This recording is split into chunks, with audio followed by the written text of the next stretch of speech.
예, 대구 시민 여러분 안녕하십니까? 계명모교철학원 이재성입니다. 반갑습니다.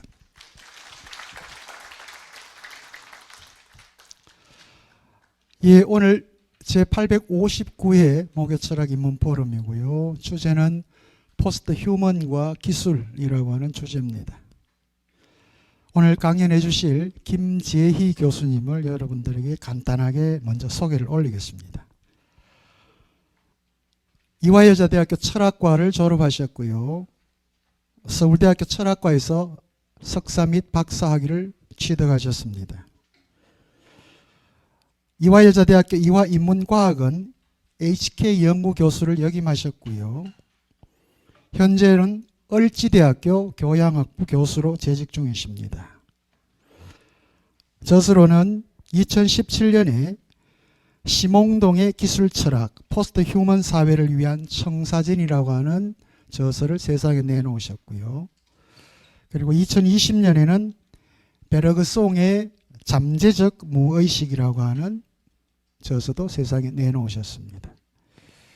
그리고 번역서로는 2011년에 기술적 대상들의 존재 양식에 대하여라고 하는 번역서를 내놓으셨고요.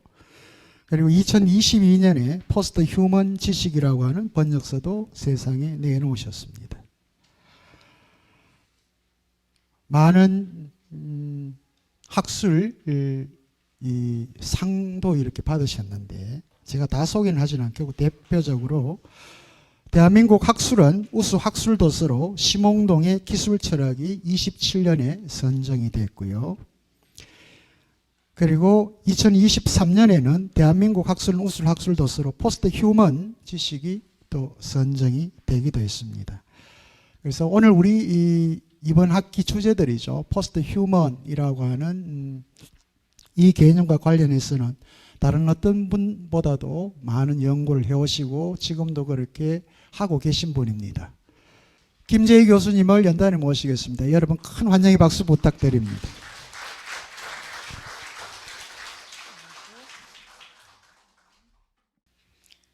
네, 반갑습니다. 오늘 제가 드릴 말씀은 포스트 휴먼과 기술에 관한 주제입니다. 아마 지난 몇 차례의 강의를 들으셔서 이미 포스트 휴먼과 포스트 휴머니즘에 관해서는 좀 아시리라 생각됩니다. 포스트 휴먼은 누구인가? 지난 시간에 많은 또 갈래들도 배우셨다고 하시는데요.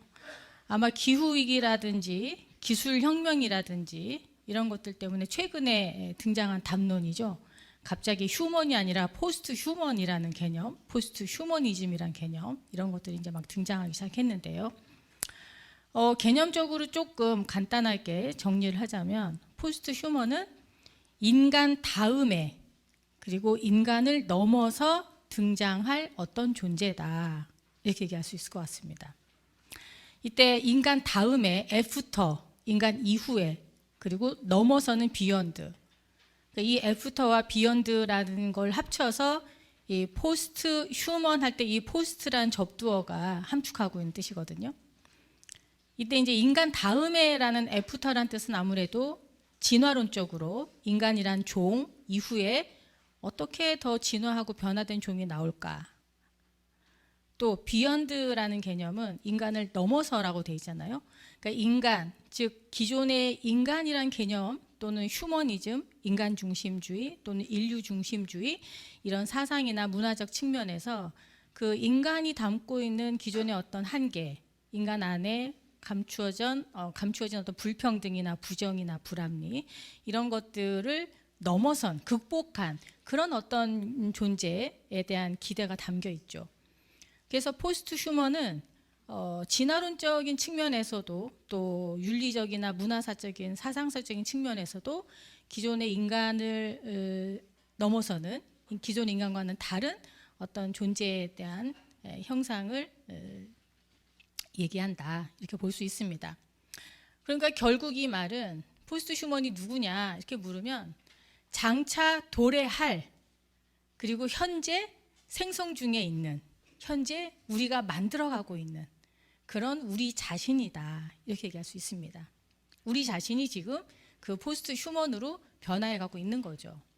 그런데 이 포스트 휴먼이 어떤 형태의 삶의 태도를 가지고 있고 윤리적 태도를 가지고 있고 뭐 관계 방식을 갖고 있는지에 대해서는 사실 결정적으로 딱 얘기하기 쉽지 않죠. 지금 우리가 만들어가고 있는 중이니까요.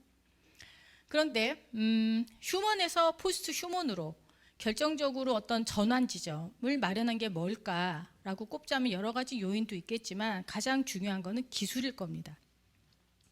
첨단 기술이 급격하게 혁명적인 모습으로 발전하면서 이 포스트 휴먼, 즉 인간이 더 이상 자연적 상태의 인간이 아닐 수 있다라는 그런 기대를 제시하게 된 게 바로 기술의 발전이죠.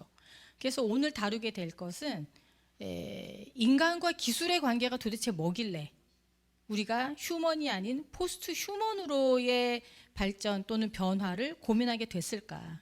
기술이 도대체 뭐냐? 이 부분을 조금 초점을 맞춰서 포스트 휴먼에 관한 생각을 이어가 보고자 합니다. 이 인간과 기술의 관계를 어떻게 보느냐에 따라서 지난 시간에 여러분들이 배우셨겠지만 뭐 인간 중심주의를 더 강화하는 트랜스 휴머니즘이 될 수도 있고요. 이때 트랜스 휴머니즘은 첨단 과학 기술을 활용해서 인간이 더 건강하고 더 오래 살고 더 안 아프고 이렇게 인간의 심신 기능을 더 향상시키고자 하는 걸 함축하고 있잖아요. 트랜스 휴먼을 추구하는 트랜스 휴머니즘.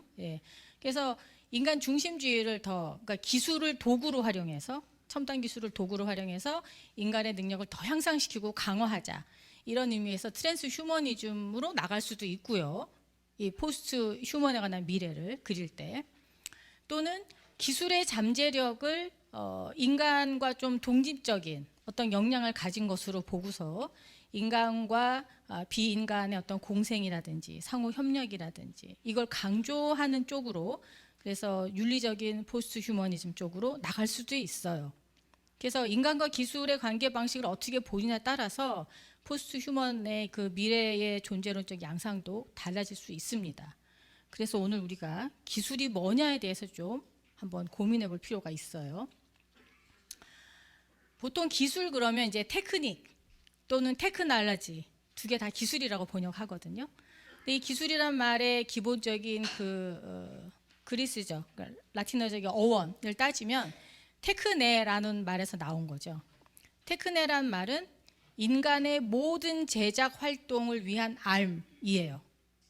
그러니까 제작 활동과 뭐 만들기죠. 인간이 뭔가를 만들 때 필요한 알을 테크네라고 하는데요. 이때 이제 제작 활동은 포이에시스라고 얘기를 합니다. 뭘 만드는 거예요. 실을 짓기도 하고 실을 만드는 거죠. 그리고 공예품을 만들기도 하고요. 건물을 지을 수도 있고요. 농사를 지을 수도 있어요. 이런 것들을 다 메이킹, 뭔가 만들고 조작하고 이런 거를 다 제작하는 활동이라고 하는데 이 모든 제작 활동을 다 테크네라고 부릅니다. 이 테크네가 또 다른 뜻으로 아르스라고도 하는데요. 이 아르스란 개념에서 아트라는 개념이 나오거든요. 그러니까 예술, 기술, 오늘날은 이렇게 구분해서 쓰는데 예술과 기술의 공통된 어원이 바로 테크네예요. 예술도 뭔가 만드는 거고 기술도 뭔가 만드는 거라는 거죠. 네. 테크닉 그러면 이제 스킬이라든지 노하우 약간 이제 이런 개념이 조금 느낌상 강하고요. 테크놀로지 그러면 엔지니어링, 기술 공학 그래서 뭔가 과학적이고 이론적인 느낌이 조금 더 강하죠. 예.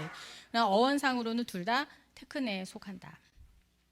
그럼 이 기술 테크네라는 게 본질이 뭐냐? 기술이라는 것은 생명체로서의 인간과 이 생명체로서의 인간이 거주하기 위해서 자신이 살고 있는 환경이 있죠. 그 환경과의 상호작용 속에서 발생하는 어떤 문제를 해결하기 위해서 무언가를 만들고 또 이미 만들어진 걸 고치고 없으면 새로 발명하고 하는 이런 실천적인 역량이에요. 한마디로 기술은 생명체로서의 인간 주체와 인간이 살아가는 환경 사이에 상호작용해서 뭔가를 제작하고 만들고 발명하는 활동이다라고 생각을 하시면 돼요. 특히 기술을 우리가 보통 이제 과학기술 이렇게 하면서 과학기술이라고 하면서 과학하고 기술 섞어서 많이 얘기하잖아요. 근데 조금 달라요. 과학하고 기술은. 과학은 이 자연 현상이나 세계가 사물이 어떻게 생겼는가 실제가 무엇인가를 이해하기 위해서 가만히 들여다보는 거. 도대체 그 원리가 뭐냐?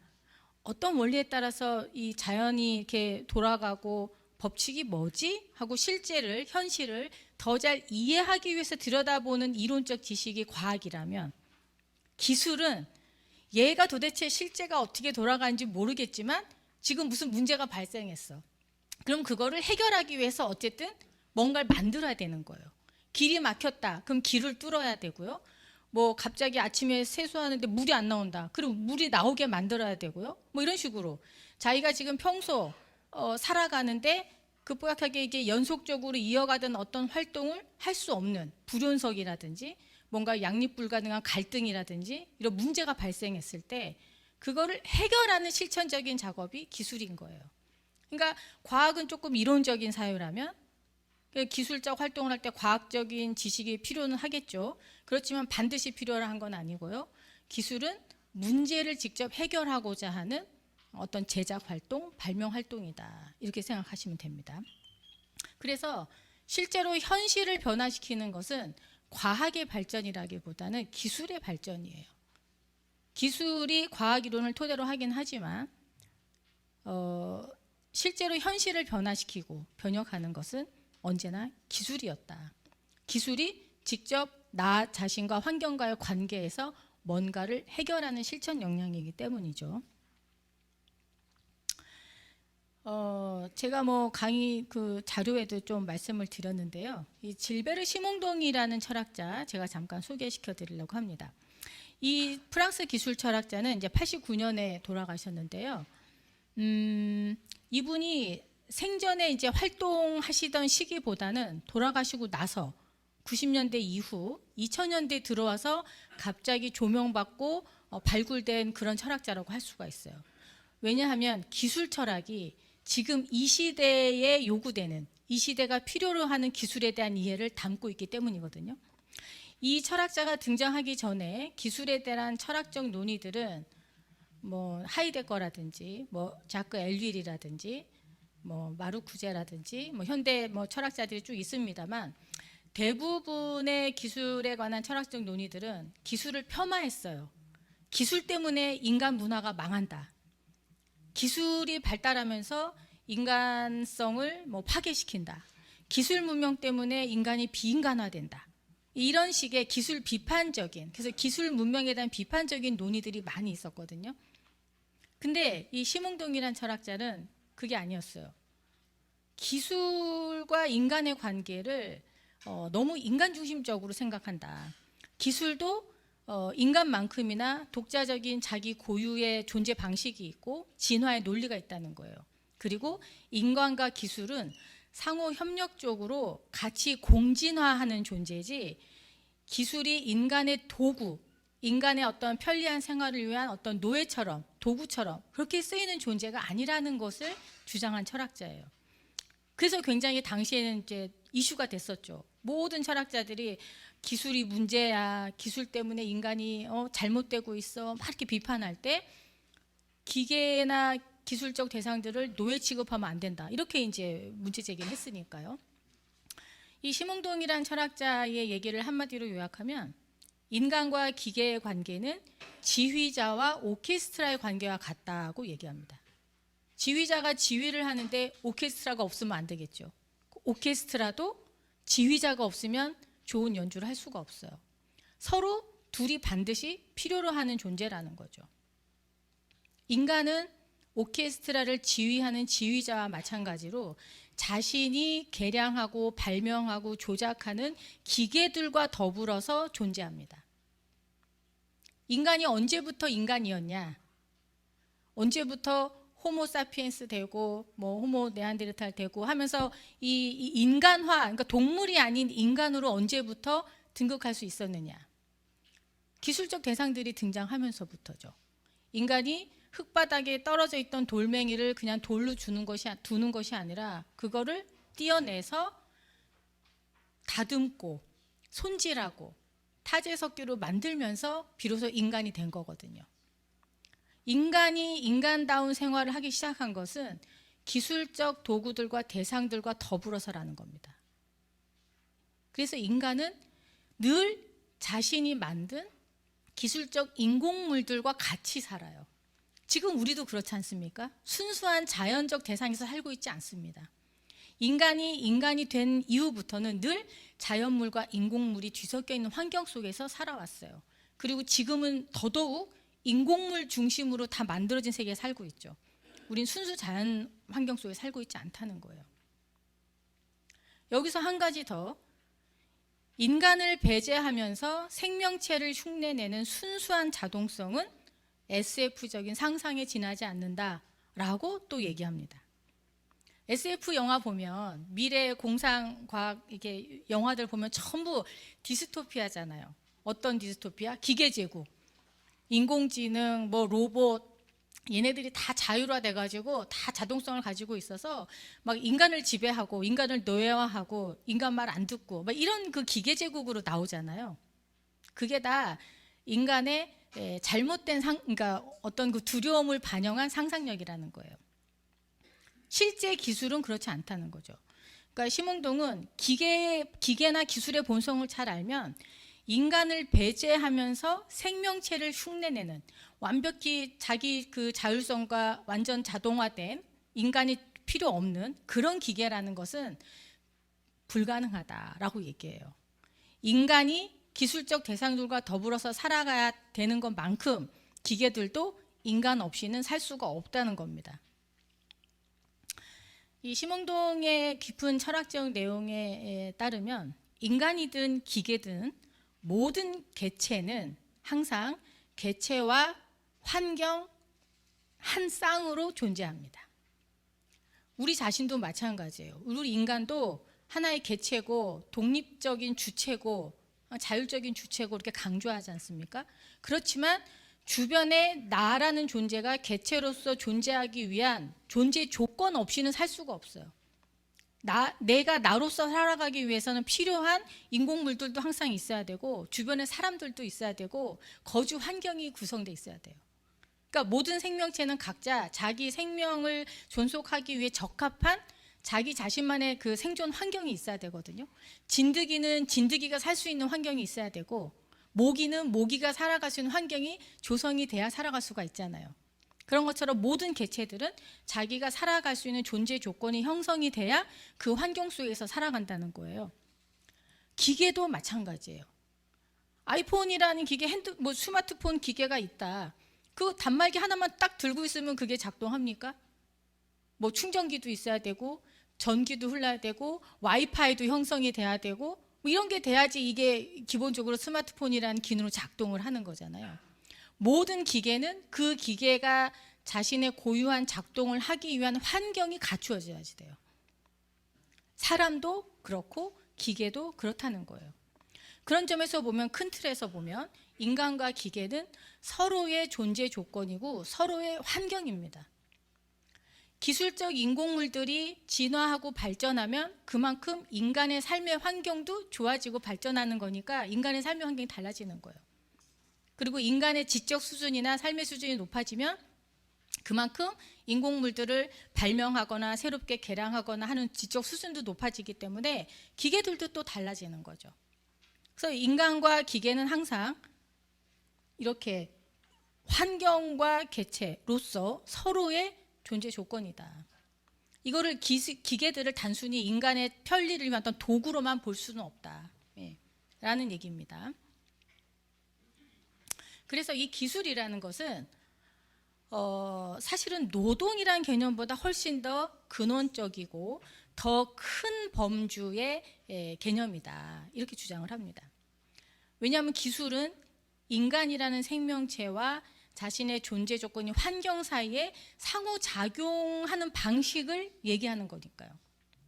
노동은 그 기술적 활동이라는 큰 범위의 활동 안에서 어떤 그 인간과 기계의 발전 수준에서 한 존재 양식에 불과해요. 예를 들면 기술이 도구적 수준 정도로만 발달했을 때, 예를 들어서 뭐 망치라든지 뭐 톱이라든지 뭐 이런 정도의 수준으로 기술적 대상들이 발전한 수준에서는 지금 이 위에 그림에서 보는 것처럼 망치나 뭐 이런 것들이 혼자 돌아다니지는 못하잖아요. 자기가 움직이질 못하니까.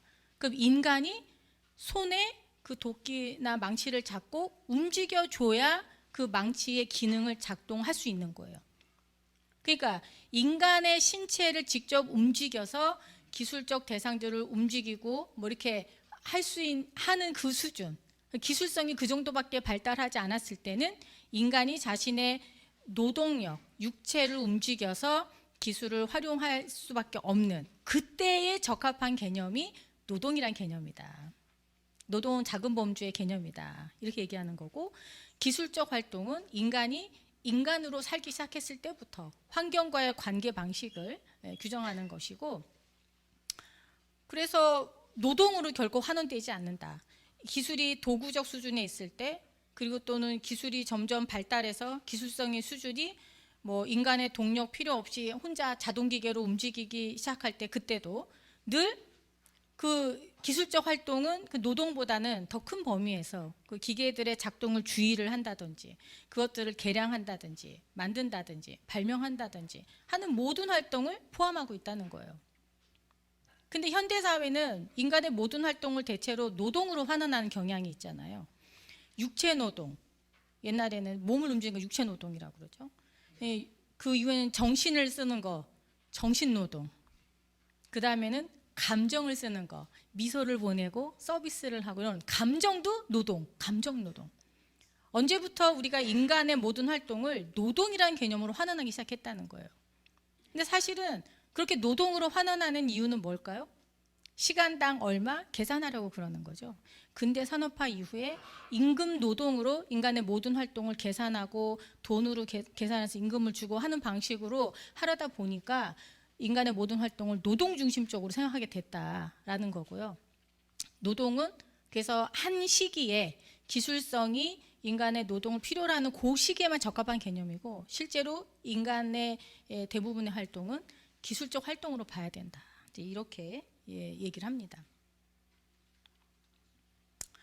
이 기술적 대상은 특히 우리가 이제 주목해야 될 게 뭐냐면, 기술적 활동 중에는 그 문제를 해결하기 위해서 어떤 거를 개량하거나 만드는 거라고 그랬잖아요. 기존에 별 문제 없이 어떤 행동을 하다가 뭐 제대로 작동하지 않는다. 그럼 우리가 고치죠. 고치고 또 고치고 해도 뭐 땜질 처방하고 해도 도저히 안 된다. 그러면은 이제 아예 새로운 걸로 발명을 하게 되는 거죠. 그러니까 어떤 거를 새롭게 기존에 존재하지 않던 거를 발명하는 것과 기존에 있던 것을 조금씩 개선해 나가는 혁신은 조금 다른 거예요. 인벤션과 이노베이션은 조금 다른데, 혁신은 기존에 있던 것을 조금씩 고쳐서 다르게 하는 거고, 그게 하다 안 되면 기존에 없던 걸 새로 발명을 하는데요. 이 기술적 발명은 엄청난 파급력이 있습니다. 단순히 편리한 어떤 기술적 기계나 뭐 대상을 만드는 것에 그치는 것이 아니고, 인간의 존재 방식이나 삶의 방식이나 뭐 관계 방식을 통째로 바꾸는 큰 위력을 가지고 있어요. 그걸 이제 일종의 문화 상전이다, 이렇게 얘기할 수 있는데요. 이때 상전이라는 개념을 뭐냐면 페이즈 트랜지션이에요. 그러니까 물질의 상태가 액체 상태, 고체 상태, 기체 상태 이런 게 있잖아요. 물질의 상을 얘기할 때 물리학에서. 그러면 액체 상태의 물질이 갑자기 고체 상태가 된다거나 또는 뭐 기체 상태가 된다거나, 이거를 상전이 또는 상변이라고 설명을 합니다. 예를 들면 여기 이제 과포화 용액이 있어요. 과포화 용액은 뭐냐면 용해도 이상의 용질이 녹아 들어가 있어가지고 겉으로 보기에는 액체의 형태인데, 여기에 용질의 씨앗이 되는 어떤 한 방울을 톡 떨어뜨리면 바로 결정이 색출되는 그런 현상을 낳는 용액을 말해요. 그러니까 그 용액에 용질이 과포화 상태로 들어가 있다는 거죠. 그래서 요 이제 그림을 보면 처음에 액체상인데 스포이드로 그 용질의 그 씨앗이 되는 걸 한 방울 똑 떨어뜨리니까 바로 반응을 하면서 결정이 막 색출되면서 액체상이 고체상으로 변하는 현상이에요. 대표적인 게 이제 뭐 상전이 현상의 그런 예인데요. 기술적 발명이라는 것은 바로 저런 현상을 갖는다. 단순히 어떤 편리한 발명품 하나 만들어서 잘 쓴다 그 수준이 아니고, 그러니까 그때 그러니까 그 발명품을 만들었을 때 문제를 해결하는 데 그치는 것이 아니라 그 발명의 결과물이 그 문제를 해결하기 위해 처음에 예측했던 목적을 초과해요. 그래서 일종의 질적인 도약과 증폭의 역량을 가지고 있다. 그 발명의 그 초월성이라고 얘기하는데요. 그러니까 예를 들면 뭐 아이폰이라는 것이 처음 등장했을 때 그 아이폰은 단순히 휴대전화들 중에서 잘 개발된 어떤 것이 아니었어요. 그러니까 아이폰이 등장하기 전에는 예를 들면 카메라 따로 들고 다니고 뭐 컴퓨터 따로 있고 또 메일 보내는 뭐 활동 따로 있고 뭐 이렇게 다 따로따로 있었죠. 기계들도 다 따로 있고. 근데 아이폰이라는 것이 등장하면서 한 손에 다 그게 들어왔다는 거죠. 휴대전화도 따로 들고 다니고 컴퓨터도 따로 있고 카메라도 따로 있고 그랬는데 이게 이제 한 손에 들어오게 된 건데 문제는 이 한 손에 들어오는 이 스마트폰의 원형이 사실은 아이폰 이전에도 좀 있었어요, 원형들이. 그런데 그 휴대전화의 계열에서의 아이폰 이전에 어떤 개량된 폰들은 뭐 아시겠지만 이게 폰 안에 이게 그 컴퓨터의 PC에 자판이 있듯이 자판이 있었거든요. 그러니까 늘 그 개념이 어떻게 하면 이 컴퓨터를 한 손 안에 들어오게 할 수 있을까? 이 PC의 개념을 계속 가지고 있었던 거예요. 그런데 아이폰의 혁신은 그게 아니잖아요. 인터페이스를 확 바꾼 거잖아요. 매끄러운 화면에 그냥 손으로 터치만 하면 다 모든 게 연결되는 그런 걸로 바뀐 거거든요. 그리고 그 안에 이제 앱이라는 걸 만들어서 앱 시장을 만들어서 자유롭게 그걸 깔면 모든 그 플랫폼하고 연결될 수 있게. 그러니까 이제 그런 아이디어를 만들면서 사실은 아이폰은 휴대전화의 계열에서 어떤 혁신이 아니라 오늘날 우리가 스마트폰이라고 하는 새로운 기술적 대상을 창출한 거예요. 하나의 발명품이 새로운 종이 창출이 된 거죠. 그 이후에 이제 뭐 아이폰 뭐 3, 4, 6, 뭐 오늘날 15까지 쭉 나오는 그거는 이제 아이폰이라는 기술적 대상 안에서의 혁신들인 거고 어쨌든 그 스마트폰이라는 하나의 새로운 종이 등장을 한 거죠. 그러면서 그 당시에 뭐 카메라 따로 들고 다니고 컴퓨터 따로 가지고 다니고 휴대전화 따로 들고 다니고 하던 거를 해결했다. 좀 편리한 기계다라는 데 그치는 것이 아니라 그 스마트폰의 등장으로 문화 전체가 바뀌었다는 거예요. 예전에 우리가 사람들이 모여서 같이 대학 문화도 그래요. 같이 이제 학생들이 모여서 뭐 동아리 모임을 한다 하면 잔디밭에 이렇게 모여 앉아서 서로 얼굴을 마주보고 노래 부르고 막 이런 것들이 굉장히 대학에서도 자연스러운 풍경이었는데 요즘은 다 이렇잖아요. 같이 있어도 휴대전화 보고 스마트폰을 톡을 한다는 거죠. 네. 그러니까 처음에 이 스마트폰을 만들었을 때 서로 분리되어 있고 떨어져 있고 이질적인 것들을 어떻게 한 손에 들어오면서 편리하게 이용할까? 그러면서 먼 거리 시공간 다 떠나서 다 소통할 수 있고 즉각적으로 정보를 공유할 수 있고 이런 것들이 너무나 편리하게 된 거거든요. 근데 이제 이런 것들이 오늘날 이제 일파만파 점점 이제 퍼지면서 문화를 이렇게 바꾸게 되는 거죠. 바꾸게 됐을 때 이 결과 뭐 오늘날은 뭐 SNS하고 휴대폰 보느라고 서로 대면 접촉을 안 한다. 친구들이 같이 모여서 또 얼굴을 보지 않는다. 요즘은 학생들하고 그 교수하고 대화를 할 때도 카톡으로 문자로 이렇게 해야 되지 전화를 하면 안 되거든요. 전화를 하면 깜짝 놀란답니다. 왜 전화를 하셨지? 이러고. 예전에 우리는 전화가 편하잖아요. 지금은 꼭 문자로 이렇게 해야 돼요. 전화해도 됩니까? 문자 보내고 전화를 해야지 돼요. 그럴 정도로 대면이 무서운 시대가 됐어요. 근데 그런 거를 스마트폰 만들 때 예상했느냐? 그건 아니거든요. 그러니까 이제 이 발명에 의한 어떤 그 초월성과 문화의 상전이가 어디까지 이제 변화될지 예측이 불가능한 그런 측면이 있고 어쨌든 기술적 발명은 문제를 해결하기 위한 것이지만 그 결과의 증폭 역량은 예측 불가능하고 초월적이다. 오늘날 그래서 가장 이제 문제가 되는 것이 기술이 이제 너무나 발달을 하게 돼서 점점점 인간의 통제력 바깥으로 나가는 것 같다. 기술이 저 혼자 막 다 일을 하는 것 같다.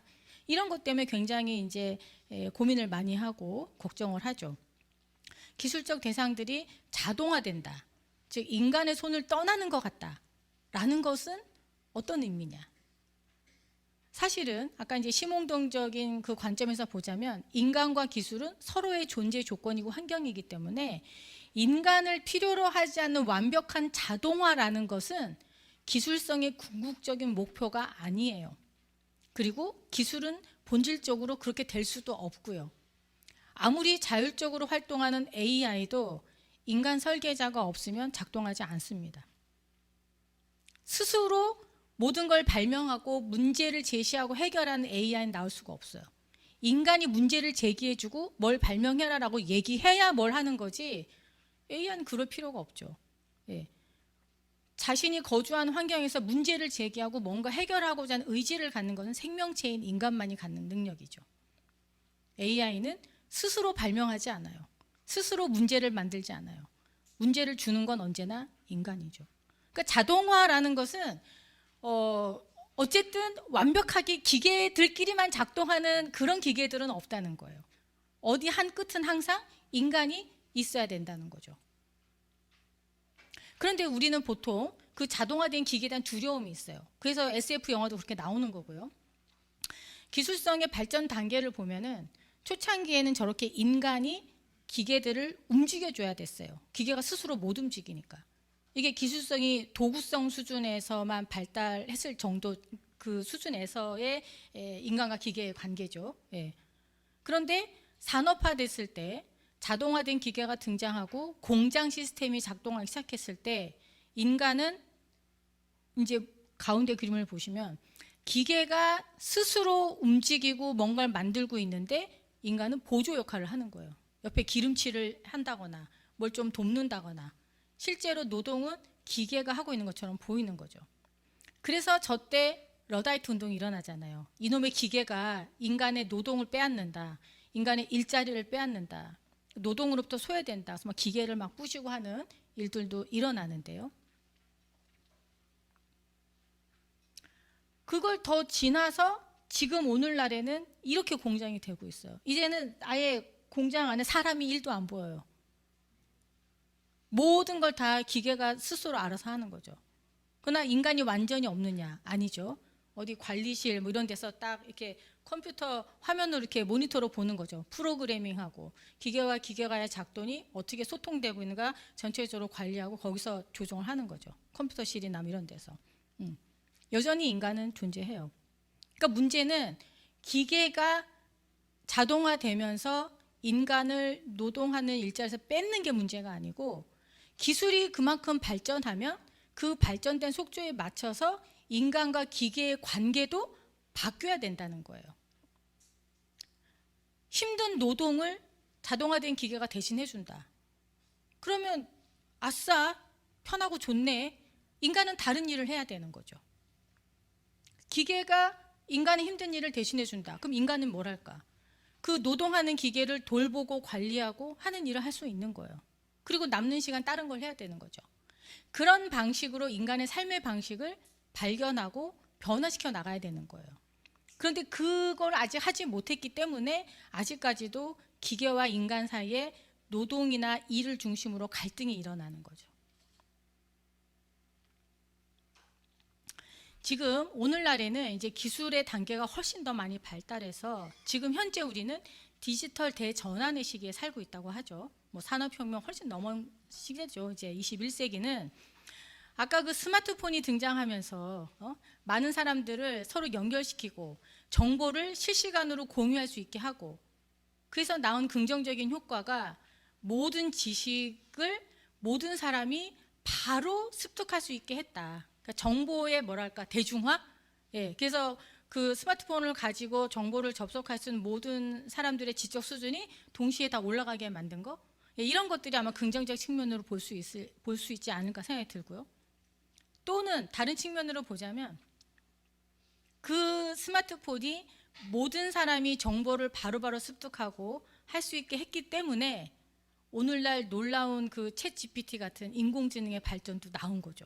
많은 사람들이 자기 정보를 클릭하면서 계속 실시간으로 데이터를 넣고 있잖아요. 인터넷에 떠돌아다니는 많은 그 글들, 텍스트들 이런 것들이 뭐 AI가 흡수하기 쉽게 다 데이터화 돼 있으니까 걔네들이 공부해서 인간의 말을 흉내내서 지금 답변할 수 있게 만드는 그런 결과가 또 나온 거죠. 챗 GPT까지 그 스마트폰에 영향이 갈 거라고는 스마트폰을 처음 만들 때는 생각하지 않았겠죠. 그러나 지금 현재 우리는 지금 디지털 대전환 시기에 있고요. 대전환이라는 말은 우리가 살아가는 삶의 방식, 뭐 행정 처리, 일하는 방식, 노동하는 환경, 뭐 이런 모든 것들을 디지털 방식으로 바꾼다는 거예요. 그래서 예전처럼 우리가 더 이상 문서에다가 종이에다가 뭐 서류를 손으로 쓰고 이런 거 잘 안 하잖아요. 다 컴퓨터로 입력하고 컴퓨터로 서식화할 수 있고 파일로 만들 수 있고 이런 식으로 다 바꾸잖아요. 그러니까 이게 디지털 대전환 시기인데 인터넷이라는 것이 발달하고 또 스마트폰이 등장하면서 빅데이터, 데이터가 엄청 많이 쌓일 수 있게 조건이 갖춰지고 거기에 인공지능 또 이제 요새 뭐 VR 뭐 가상현실, AR, 증강현실 이런 기술들이 막 발전하면서 아주 뭐 기하급수적으로 지금 뭐 오늘 다루고 내일 다룰 정도로 지금 엄청나게 기술이 발전하고 있죠. 새로운 기술들이 나오고 그래서 점점 우리의 환경은 기술적으로 자동화되고 그리고 가상화되는 그런 환경에 처하고 있습니다.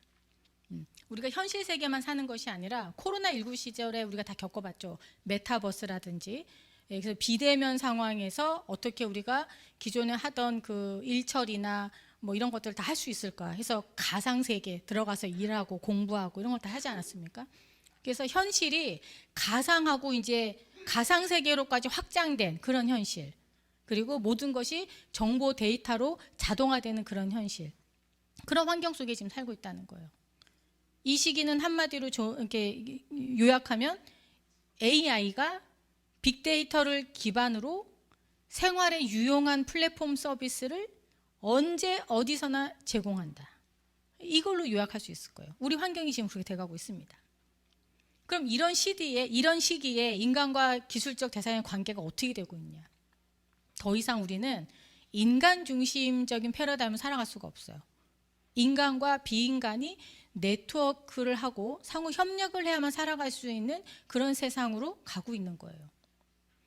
기술적 대상을 도구로만 그 뭐 망치나 뭐 칼이나 뭐 이런 연장 수준으로만 생각했을 때 우리가 호모 파베르라는 개념으로 인간을 정의합니다.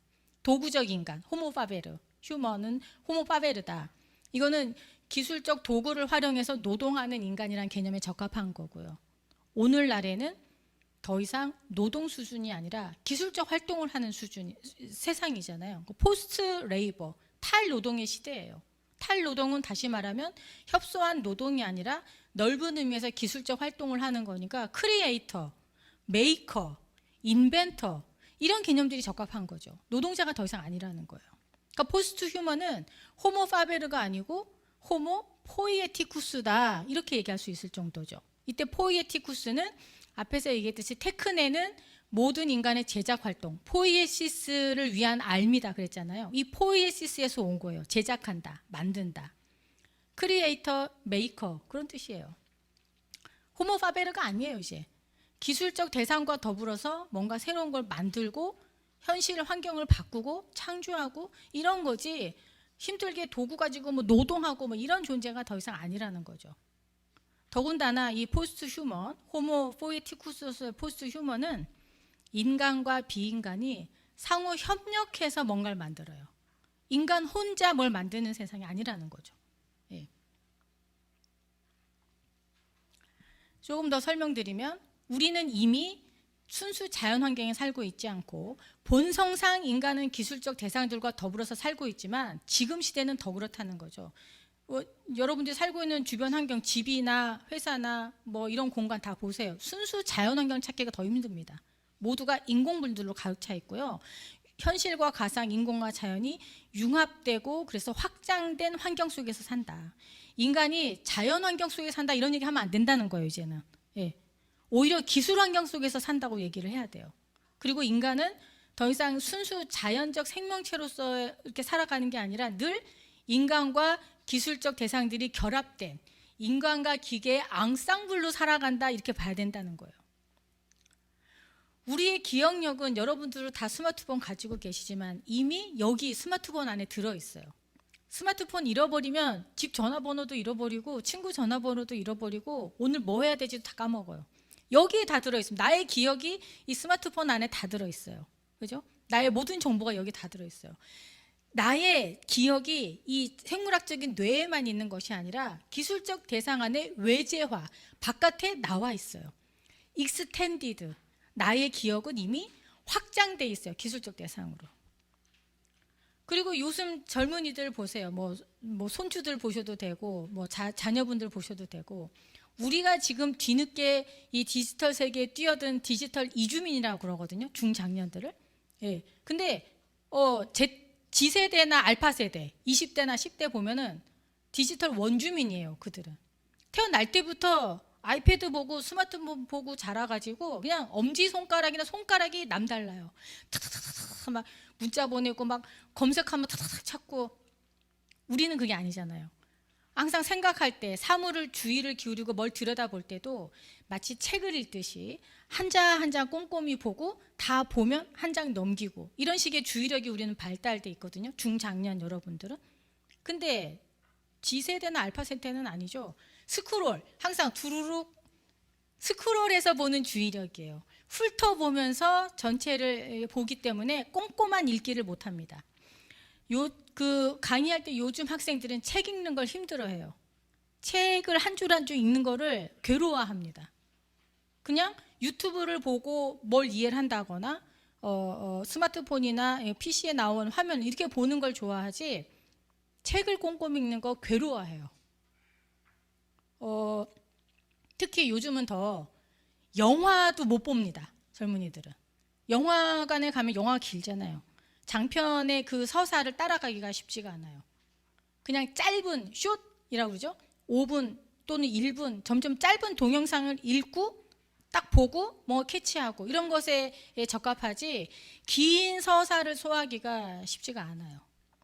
그런 방식으로 우리의 이 자아라는 것도 중장년들이 생각하는 우리가 살아가면서 겪었던 그런 자아 개념, 인격적인 동일체고 나라는 개체고 뭐 이런 느낌보다 나의 인지나 기억이 기술적 대상으로 외재화되어 있고 그리고 이 신체적으로 이렇게 뭔가 습득되어 있고 여러분들이 그 서투른 엄지와 젊은이들의 그 빠른 엄지손가락 움직임을 보면 서로 종이 다르다라는 느낌이 들 정도로 이 기술적 대상에 대한 인지 수준이 다르거든요.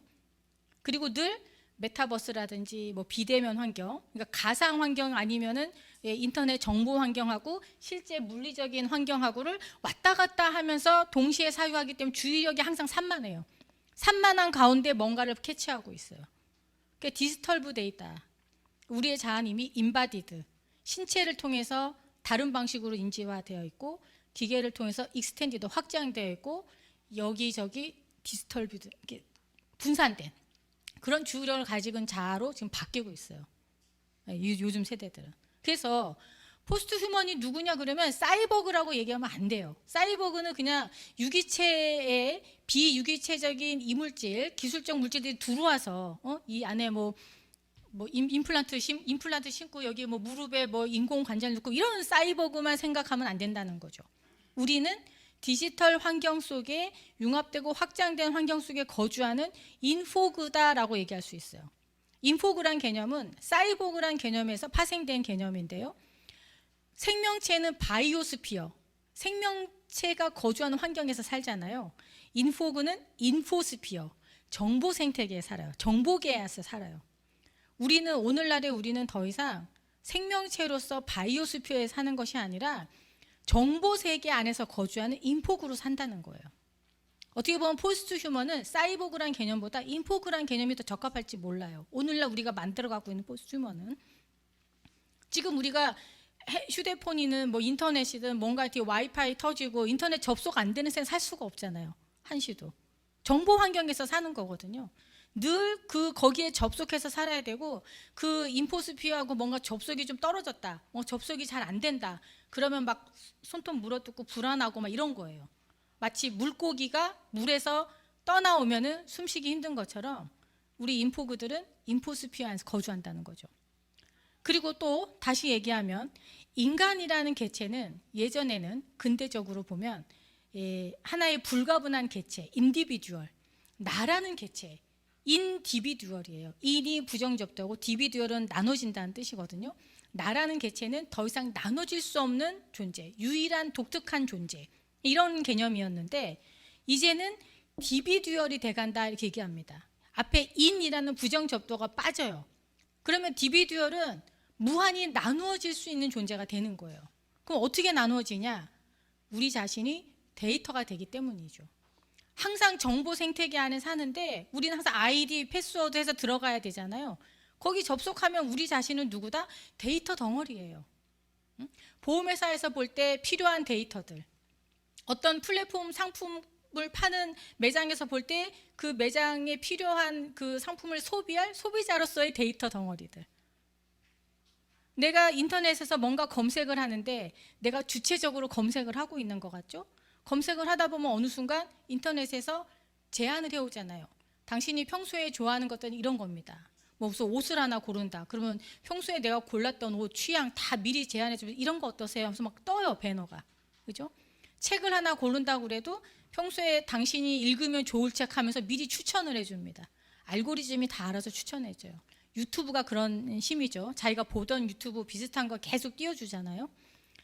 나라는 존재는 그런 취향, 소비, 뭐 검색의 어떤 그 방향, 이런 것들이 전부 데이터화돼 있어서 내가 스스로 데이터를 주체적으로 검색하는 것 같지만 알게 모르게 추천되는 데이터에서 의도되는 방식으로 또 이렇게 데이터를 계속 소비하는, 내가 데이터를 고르는 것 같지만 사실은 데이터를 그렇게 소비하면서 나도 몰래 나의 데이터를 막 주는 거죠, 계속. 그러니까 나는 데이터 집합체다. 인간은 이제 사이보그도 아니고 불가분한 인격적 개체로서 인디비듀얼도 아니고 인포그 아니면 가분체다. 포스트 휴먼이 그렇게 되는 거다. 이렇게 볼 수가 있는 거죠. 그런데 이 인포그, 디비듀얼 이런 것은 인간만 그런 게 아니에요. 비인간도 인포그고 디비듀얼이에요. 지금 이 그 두 그림을 지금 보고 계신데요. 어느 쪽이 진짜 생물학적인 사람일까요? 이쪽, 그죠? 저 지금 4명 딱 옷 입고 순전히 인공지능 AI가 그린 가상인간들이에요. 근데 활동하고 있는 걸그룹입니다. 저 걸그룹이에요. 제가 그 메이즈인가? 하여튼 이름이 정확하게 저도 기억이 안 나는데 순전히 인공지능으로 만든 가상인간 걸그룹. 춤추고 노래 부르고 인기 있어요. 팔리고 있어요, 음반이. 여기는 지금 만화 캐릭터잖아요. 아바타죠. 이 아바타 배후에는 실제 인간이 있어요. 실물 인간이 자신의 실제 인물로서 자신의 인격 누군지 감추고 아바타로서만 활동하는 걸그룹이에요. 이세계 아이돌이라고 불러요. 우리가 이제 줄여서 이세돌 그러는데 유명합니다. 음반도 되게 많이 팔리고 뭐 카페나 이런 데 음악 많이 나와요. 근데 이들은 자기가 누군지 정체를 안 밝혀요. 아바타로만 활동을 합니다. 아바타로만 활동한다? 저렇게 디지털 이미지로 활동한다? 둘 다 뭐냐면 디지털 데이터들이에요. 디지털 데이터들 차원에서는 누가 인간이고 누가 비인간인지 몰라요.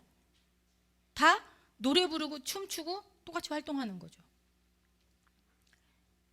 자, 이 그림은 AI가 그린 그림이라고 그래요. 근데 엄밀하게 말하면 AI가만 그린 그림은 아니고, 실제로 이 그림이 스페이스 오페라 극장이라는 제목의 그림인데 2022년에 크게 터졌어요.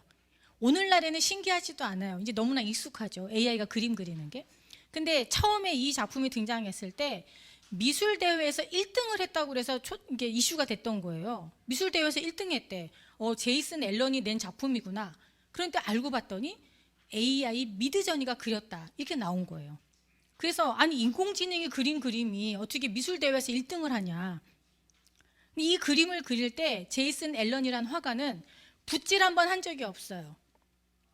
뭘 했느냐? 프롬프트라고 그러죠, 오늘날. 그냥 오페라 극장하고 뭐 우주 이런 거 들어간 그림 좀 그려줘. 말로 그냥 문자만 넣은 거예요. 그랬더니 AI가 샥샥 해서 그림을 그린 거예요. 근데 이제 이 AI가 수십 장 그려요. 그 키워드 가지고 수십 장을 그려. 많이 그리면 그 중에서 이제 이 앨런이 골라서 이게 좋겠다고 뽑은 거지. 그래서 제출했더니 이제 1등을 한 거예요. 그럼 이 그림이 함축하는 의미가 뭐냐? 새로운 미술의 어떤 장르가 생긴 거죠. 인간과 비인간이 협업을 해서 가능한 작품인 거예요. 이 작품은 AI 혼자서는 못 그려요. 왜? AI가 이런 그림을 그릴 이유가 없어요. 스페이스랑 오페라 극장이 뭐야? 나 아무 관심도 없어. AI에게 이 그림을 그리도록 시킨 화가 앨런이 있어야 되는 거예요. 근데 앨런은 붓질도 하지 않았어. 그럼 이 작품은 누가 그린 거냐? 그래서 문제가 되는 거죠. 인간과 비인간이, 인간과 AI가 협업을 해서만 가능한 이러한 예술의 장르가 새로 탄생한 거예요. 오늘날은 이런 시대다. 마찬가지로 지금 저쪽에 여러 그 모델들이 보이시죠? 저 작품은 미국의 고속도로에 보면 큰 전광판의 광고판 같은 거 있어요. 고속도로 광고판. 이게 아주 큰 그 고속도로의 광고판인데요. 2023년에 이게 걸린 작품인데, 원래 이런 광고판 만들려면 모델이 있어야 되잖아요. 모델 섭외해야죠. 그 모델들마다 다 시간이 많으니까 시간이 또 막 이렇게 서로 안 겹치게 또 막 조정해야 되고, 스케줄 조정해야 되고, 또 그 모델료도 줘야 되고, 뭐 카메라맨 섭외해야 되고, 여러 가지 복잡해서 저런 작품 하나, 광고판 하나 만들려도 뭐 시간이 굉장히 오래 걸리잖아요. AI로 뚝딱 만들었다는 거예요. 그 광고판으로 걸린 거예요. 그러니까 경비도 줄고 시간도 줄고 너무나 편하게 이 그 사업자가 원하는 광고판을 딱 만들었다는 거죠. 이거는 시집이에요. AI가 쓴 시집.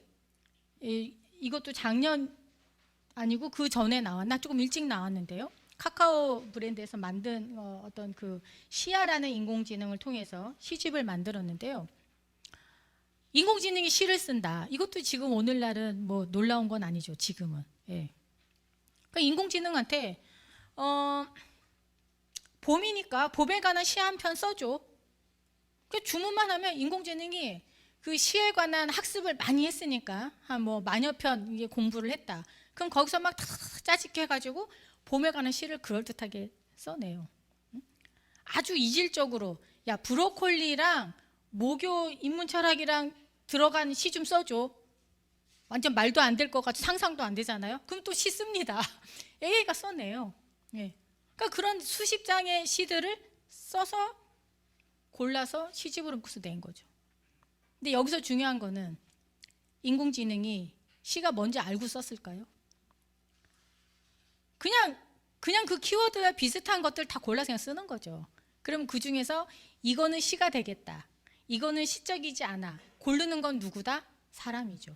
시라고 판단된다고 보여지는 시의 느낌을 갖는 것들을 골라서 시집으로 묶은 건 사람이에요. AI가 썼다고 하지만 사실은 인간과 AI가 결합한 작품인 거죠. 자, 그래서 오늘날은 디지털 대전환 시기, 다시 말해서 기술이 너무나 발전해서 스스로 무언가를 할 수 있는 시기가 된 이 기술 자동화 시대에는 마치 그 인간을 다 배제하고 기술이 혼자 뭘 다 하는 것 같지만 사실은 그게 아니고 어디까지나 인간과 비인간이 협업해야만 뭔가 만들 수 있는 새로운 어떤 창작물을 만드는 시대가 도래했다, 이렇게 볼 수 있다는 거예요. 그런데 또 이제 다른 시각에서 보자면 이제 베르나르 스티글러 같은 기술 철학자는 굉장히 이런 그 디지털 대전환 시대의 기술 자동화의 어떤 경향에 대해서 조금 더 비판적인 의견을 제시를 합니다. 디지털 테크놀로지는 파르마콘이다, 이런 말을 해요. 마케팅과 단기적 이윤만을 위해 이용된다면 우리 자신의 능력, 무언가를 할 줄 아는 거, 그리고 살아갈 줄 아는 거, 이런 것을 파괴하는 보조수단이 될 것이다 라고 주의를 줍니다. 파르마콘이라는 말은 약이 될 수도 있고 독이 될 수도 있는 어떤 약초의 성분이에요. 네. 그래서 앞에서 우리가 기술을 인간과 환경 사이에서 그런 새로운 삶의 방식을 발명하는 어떤 관계 양식이라고 했을 때 그 디지털 테크놀로지, 그러니까 기술의 어떤 또는 기술적 발명이 문화나 이런 거를 변화시키는 어떤 초월성, 그 예측 불가능한 변화, 이런 걸 얘기를 했지만 그것을 조금 더 이게 이제 파르마콘이라는 개념으로 조금 더 적시했다고 할까요? 네, 정확하게. 그러니까 약의 측면도 있지만 치료 약의 측면도 있지만 잘못하면 독이 될 수도 있다. 그러니까 기술의 어떤 그 초월성, 예측 불가능성이 독이 될 수 있는 측면에 대해서 우리가 지나치게 간과하고 있다라는 점을 강조하는 철학자예요. 이 스티글러는 오늘날 디지털 기술이 너무나 이제 그 자동성이 강화되면서 우리 사회를 완전 자동화 사회로 몰고 간다고 보고 있어요. 점점 더 자동화 사회로 가고 있다는 거예요. 그러니까 자동화 사회로 가고 있다는 얘기는 결국 알고리즘 통치성을 강화하는 거다.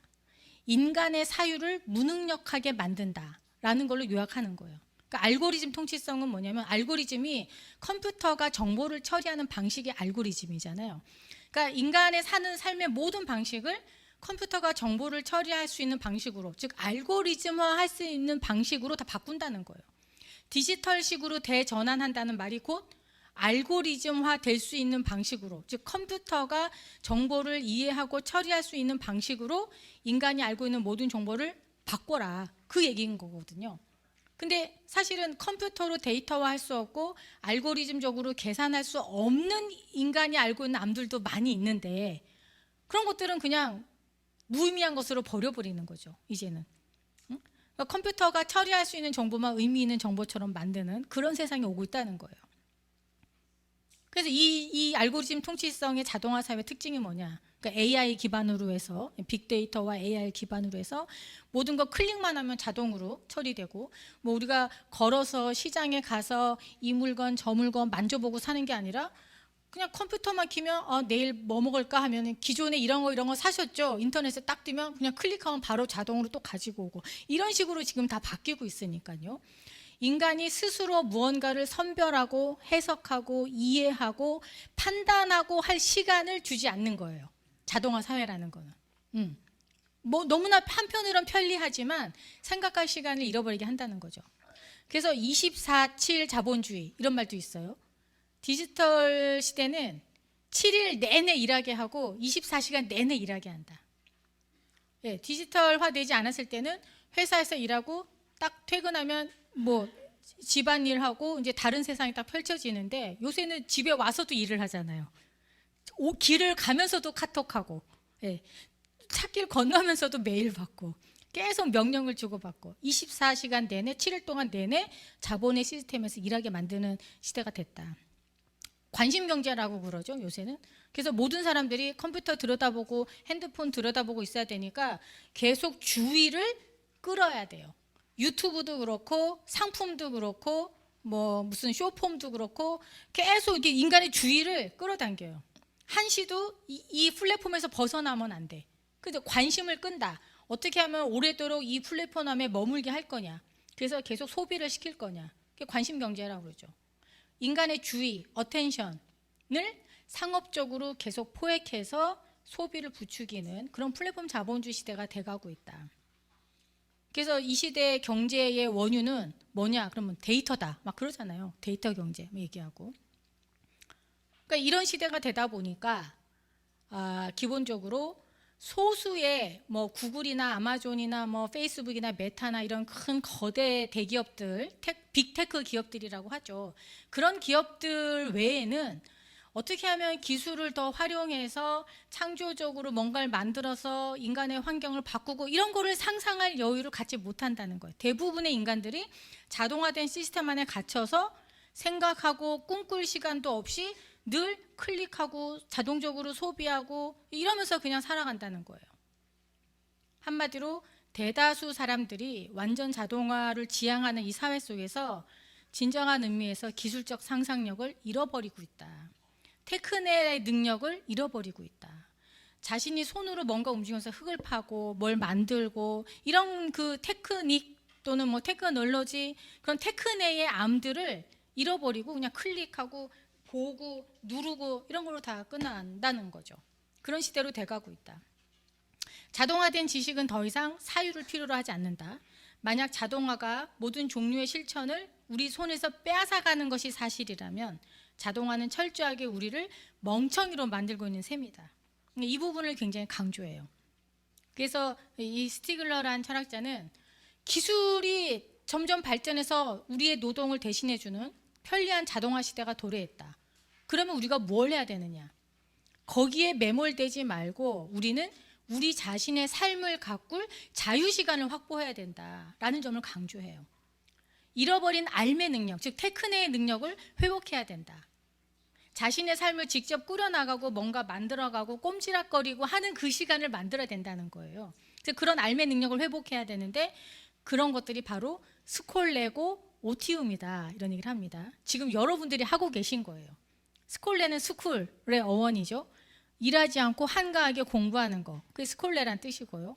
오티움은 읽고 사색하고 평화롭게 대화 나누면서 생각하고, 그런 시간이 오티움이에요. 그런 스콜레와 오티움을 기계들이 일을 대신해 줄 때 그 자유 시간에 우리를 그런 그 오티움과 스콜레 속에서 갖고 나가야 된다. 테크네의 능력을 회복해야 된다는 걸 강조합니다. 근데 그러려면 그렇게 자동화로 얻은 시간을 탈프롤레타리아화, 프롤레타리아가 아닌 그걸 벗어난 그런 진정한 어떤 자유인의 시간을 쓰게 하려면 뭔가 우리가 삶의 패러다임에서 개념을 바꿔야 돼요.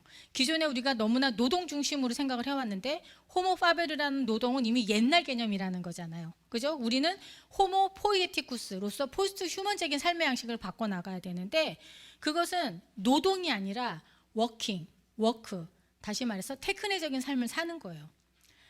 자신이 습득한 자동성을 바탕으로 창조적 능력을 발휘하는 거. 기술적 대상을 활용할 수 있어야 돼요. 그걸 활용하면서 뭔가 그 위에 일을 해야 되는 거죠. AI 밑에서 일하는 바보가 되는 게 아니라 AI를 활용하는 창조적인 자기 삶을 꾸미는 그런 이제 삶을 꾸려야 되는데, 그러려면 우리가 기본적으로 패러다임을 바꿔야 된다. 전문성과 생산성 중심의 노동 패러다임, 근데 옛날 근대적인 산업시대의 패러다임이고, 전문성, 생산성, 이 기계가 더 잘하니까요. 인간보다 더 잘해요. 예. 그래서 AI들이 다 대체하고 있잖아요. 그게 아니라 삶의 질, 만족감, 그걸 중심으로 내가 하고자 하는 일이 무엇인가, 이쪽으로 바꿔야 된다는 거죠. 그래서 뭐 경제 시스템을 뭐 이렇게 각자 도생, 막 경쟁하고 막 이런 그 무관심 경제 체제가 아니고 서로 삶을 돌보는 기여 경제 체제로 가자, 뭐 이런 얘기도 이제 합니다. 자, 그래서 시간이 좀 많이 지나서 좀 줄여서 말씀드리면, 결국 이제 오늘 제가 드리고자 하는 말씀은 포스트 휴먼이 누구냐? 사실 오늘의 기술적 상상력에 달렸다라는 얘기입니다. 기술을 개발하고 뭐 발명하고 하는 것은 단순히 지금 현재 제시된 어떤 그 문제를 해결하기 위해서 편리한 기술적 도구를 만드는 거, 거기에 그치지 않는다는 거예요. 기술을 개발하고 만들고 발명하는 이 상상력은 미래의 문화를 디자인하는 거고요. 우리의 삶을 바꿀 새로운 가치를 발명하는 거예요. 굉장히 위험하고 중차대한 일인 거죠. 발명은 언제나 당대에 머무르지 않고 초월합니다. 다음 세대에 큰 영향을 미쳐요. 그것은 또 파르마콘 효과가 있어요. 그게 현재의 문제를 해결하는 약의 측면도 있지만 예측하지 못한 독성을 또 뿜어내는 부작용을 낳을 수도 있는 거거든요.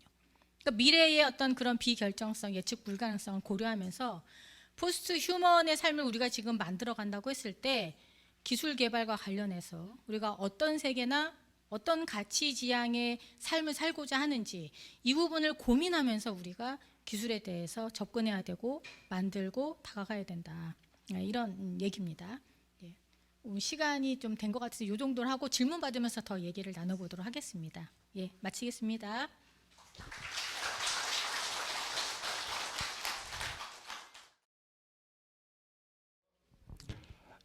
지금부터 제2부 순서 토론 진행 이어가도록 하겠습니다. 제가 아까 시작 전에 이제 여러분들에게 말씀드렸습니다만, 여러분들이 받으셨던 이 자료집입니다. 책자 같은 경우는 처음에 이제 읽어보셨을 때 상당히 좀 어렵게 느껴진다라고 하는 생각을 했을 텐데, 이제 강의를 들어보시면서 여러분한테 주어진 이 책자 안의 내용들이 어떻게 구성되었는가 하는 것을 조금 이제 이해하는 데 도움이 됐을 거라 생각을 합니다. 전체 주제는 포스트 휴먼과 기술이고요. 그럼에도 불구하고 우리 강재 선생님께서 오늘 무엇보다도 강조했던 것은 바로 이 포스트 휴먼 시대의 인간과 기술의 관계입니다. 기존에는 인간과 이 기술의 관계에서는 단순히 기술은 인간의 도구로, 수단으로서 이렇게 사용되어 왔다면, 오늘날 현대사회에서 이 인간과 기술은 상호 존재론적 관계입니다. 일종의 상호 기반이죠, 그죠? 서로 그래서 서로의 존재 조건이 된다 이런 표현을 썼었는데 이건 다른 말로 하면 이제 기술에 의해서 이루어진 이 기계 문명 혹은 기계 문화 시대가 우리 인간의 존재 조건도 결정하는 그런 상황까지 됐다라고 하는 문제가 될 수 있는데요.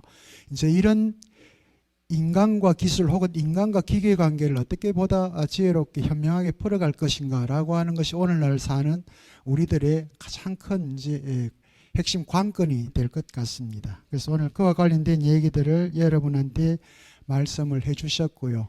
단순히 고대에서 썼던 테크닉이라고 하는 오늘날 여러분 테크닉이라고 하는 것이 말 그대로 테크닉이라고 하는 그 부분, 기술적인 부분들에 머무는 것들이 아니라 원래 테크닉 속에 있는 포이에시스라고 하는 이제 이게 우리 현대 사회에서 어떻게 재해석되어야 되는가 하는 문제를 또 이제 이렇게 말씀을 해주셨고요. 기술이라고 하는 것은 한때는 도구로 그냥 수단으로 이해되었다면 근대 산업혁명이 이루어지고 난 이후에 이 기술은 이제 앞에서도 강희서 선생님께서 말씀해 주셨던 것처럼 자동화 단계를 거쳤고요. 지금은 자동화 단계의 연장선상에 있는 일종의 로봇화라고 표현해도 될 겁니다.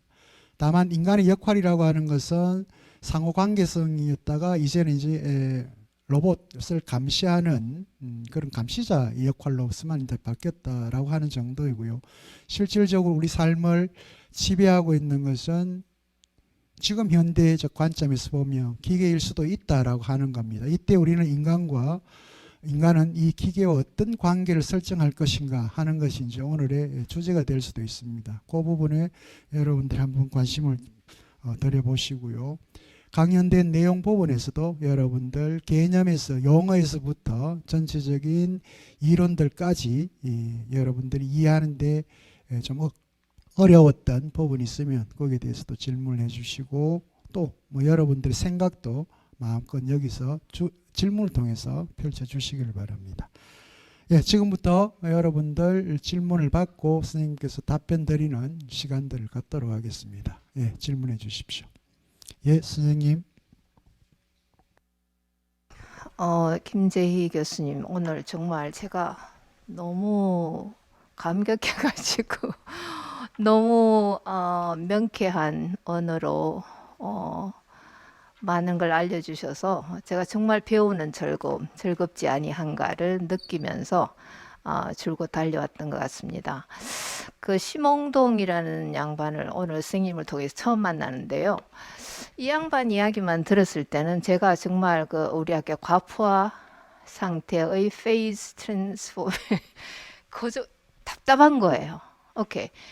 우리가 인간이 기술이 인간보다 하위에 있다는 생각을 버려라는 거죠. 우리가 만든 것이긴 함에도 불구하고 우리와 동격으로 존재하는 어떤 환경, 기술적 환경이라는 것이 자연환경이 아니라 기술적 환경은 우리와 동일선상에 있다는 것을 받아들여라는 이렇게 거칠게 제가 그렇게 이해를 했습니다. 그래서 그렇게 받아들이겠다고 논리적으로 따라왔어요. 그럼에도 불구하고 너무 답답한 거예요. 정말 한 방울만 더 떨어뜨리면 내가 그냥 머리가 어떻게 사는 것이라는 거야? 라는 생각을 했는데 그래도 이 스티글러라는 사람이 굉장히 좀 숨통을 트인다 그럴까요? 그럼에도 불구하고 우리는 기술보다 뭐 같은 선상에 있던 어쨌든 간에 인간이어야만 된다 하는 것을 강조하는 것 같아요. 그래서 이 두 양반이 어떻게 차이가 나나 싶어서 보니까 한 27년 정도 생년이 좀 달라요. 그 사이에 얼마나 기술적인 환경이 변했기 때문에 스티글러는 드디어 인간이 기술 환경을 동일선상에서 옛날에 자연환경을 우리가 보듯 그렇게 봐야 한다는 것을 심용동이 이야기했는데 스티글러는 자 그렇게 됐을 때 우리는 어떻게 될 것인가 하는 경고들을 주고 있단 말이에요.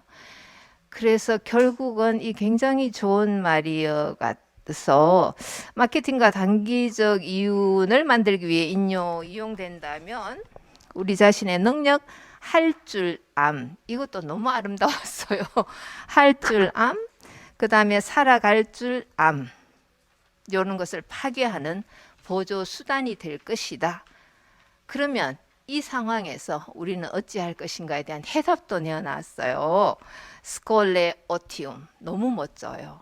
그래서 슈티글러가 소개되지 않았다면 나 숨 막혀서 가면서 그냥 고체화될 것 같은 기분이었는데 스티글리가 이렇게 안내해 준 것이 너무 감사하고 선생님이 두 양발 다 시몽동이랑 스티글러랑 다 소개해 주신 거에도 너무너무 행복한데요. 생년이 27년 정도 차이가 있다고 제가 말씀을 드렸는데 혹시 스티글러가 이야기할 때 그러면은 스콜레라든지 오티움이라든지 이런 것을 우리가 되돌아볼 그런 시기는 언제쯤 올까? 지금은 아닌 것 같거든요. 한참 동안 심홍동이 이야기한 그 페이즈로 갈 것 같단 말이에요. 그러는데 언제쯤이면 이것을 되돌아볼 수 있는 이런 어떤 시대가 오지 않을 것인가라는 이야기는 혹시 하신 게 있을까요? 예, 고맙습니다, 선생님. 우리 강연자 선생님은 오늘 소개한 심홍동과 관련해서 책도 쓰시고 번역도 하시고, 그리고 원래 우리 강연자 선생님 전공이 베르그송입니다. 프랑스의 유명한 생철학자, 이제 이렇게 보통 표현하는데, 오늘 두 기술 철학자를 우리한테 소개를 해주신 거예요. 이건 좀 선생님께서 답변을 좀 준비하라고 하는 그 시간쯤으로 생각을 하시면, 방금 스티글러 같은 경우는 저희 한국에는 자동화 사회라고 책이 한 권 이제 이렇게 소개로 번역되어 있는 굉장히 중요한 책입니다, 사실은. 근데 이 사람 이 아주 독특한 사람이에요. 선생님은 나이 차이 별로 안 나죠, 그죠? 예, 비슷한 시기에 또 이렇게 사셨고, 그런데 벌써 돌아가셨습니다. 근데 이분이 아주 재밌는 사람인데 강도로 이제 이렇게 잡혀서 구속이 됐던 이제 그런 사람입니다. 그래서 감옥에 있으면서 자크 데리다라고 하는, 물론 다른 사람 중 소개가 있었습니다만, 프랑스의 유명한 사상가를 만나게 되고, 그러면서 철학 공부를 하게 되고, 그리고 현대사회 기술이 가지고 있는 문제에 천착을 하게 되면서 이 기술 철학의 아주 대표적인 이런 글들을 마구마구 쏟아내셨습니다. 엄청난 책들이고 그 사유의 깊이가 대단하신 분이에요. 그러니까 그 생애를 한번 보시면 됩니다. 본인 아주 젊은 시절에는 이 은행 강도터리를 했던 사람이에요. 이분이 우리 식으로 하면 개와 선천입니까? 어떻게 됩니까? 이렇게 완전히 삶의 혹은 사상적인 전환을 이룬 분이기 때문에 그 글쓰기가 또 더 우리한테는 울림이 있을 거예요. 지금 방금 스님께서 질문하신 그 부분들은 이 전공자시기 때문에 오늘 우리 김재희 교수님께서 잘 설명해 주시리라 생각을 합니다. 답변 부탁드립니다. 네, 질문 감사합니다. 오늘 아주 강의 내용을 다 요약을 해주셨어요. 네, 정말 감사하고요. 이 심홍동과 스티글레르의 관계는, 그러니까 스티글레르가 이제 심홍동의 사상을 계승한 철학자죠. 예. 스티글레르는 한마디로 심홍동의 철학을 오늘날의 상황에서 재해석하는 게 우리의 임무다, 이렇게 얘기할 정도예요. 그러니까 사실은 큰 틀에서 보면 달라진 건 없어요. 뭐냐면 기술성이 발전하면 그만큼 인간의 사고력이나 문화나 사상이나 여러 가지 환경이 다 동시에 변하잖아요. 그러면 기술과 인간의 관계도 그 수준에 맞춰서 변해야 되는 거예요. 그러면 지금 AI가 등장할 정도로 디지털 기술 환경이 됐을 때 거기에 적합한 인간과 기술적 대상의 관계가 뭐냐, 그걸 발명해야 되는 거거든요.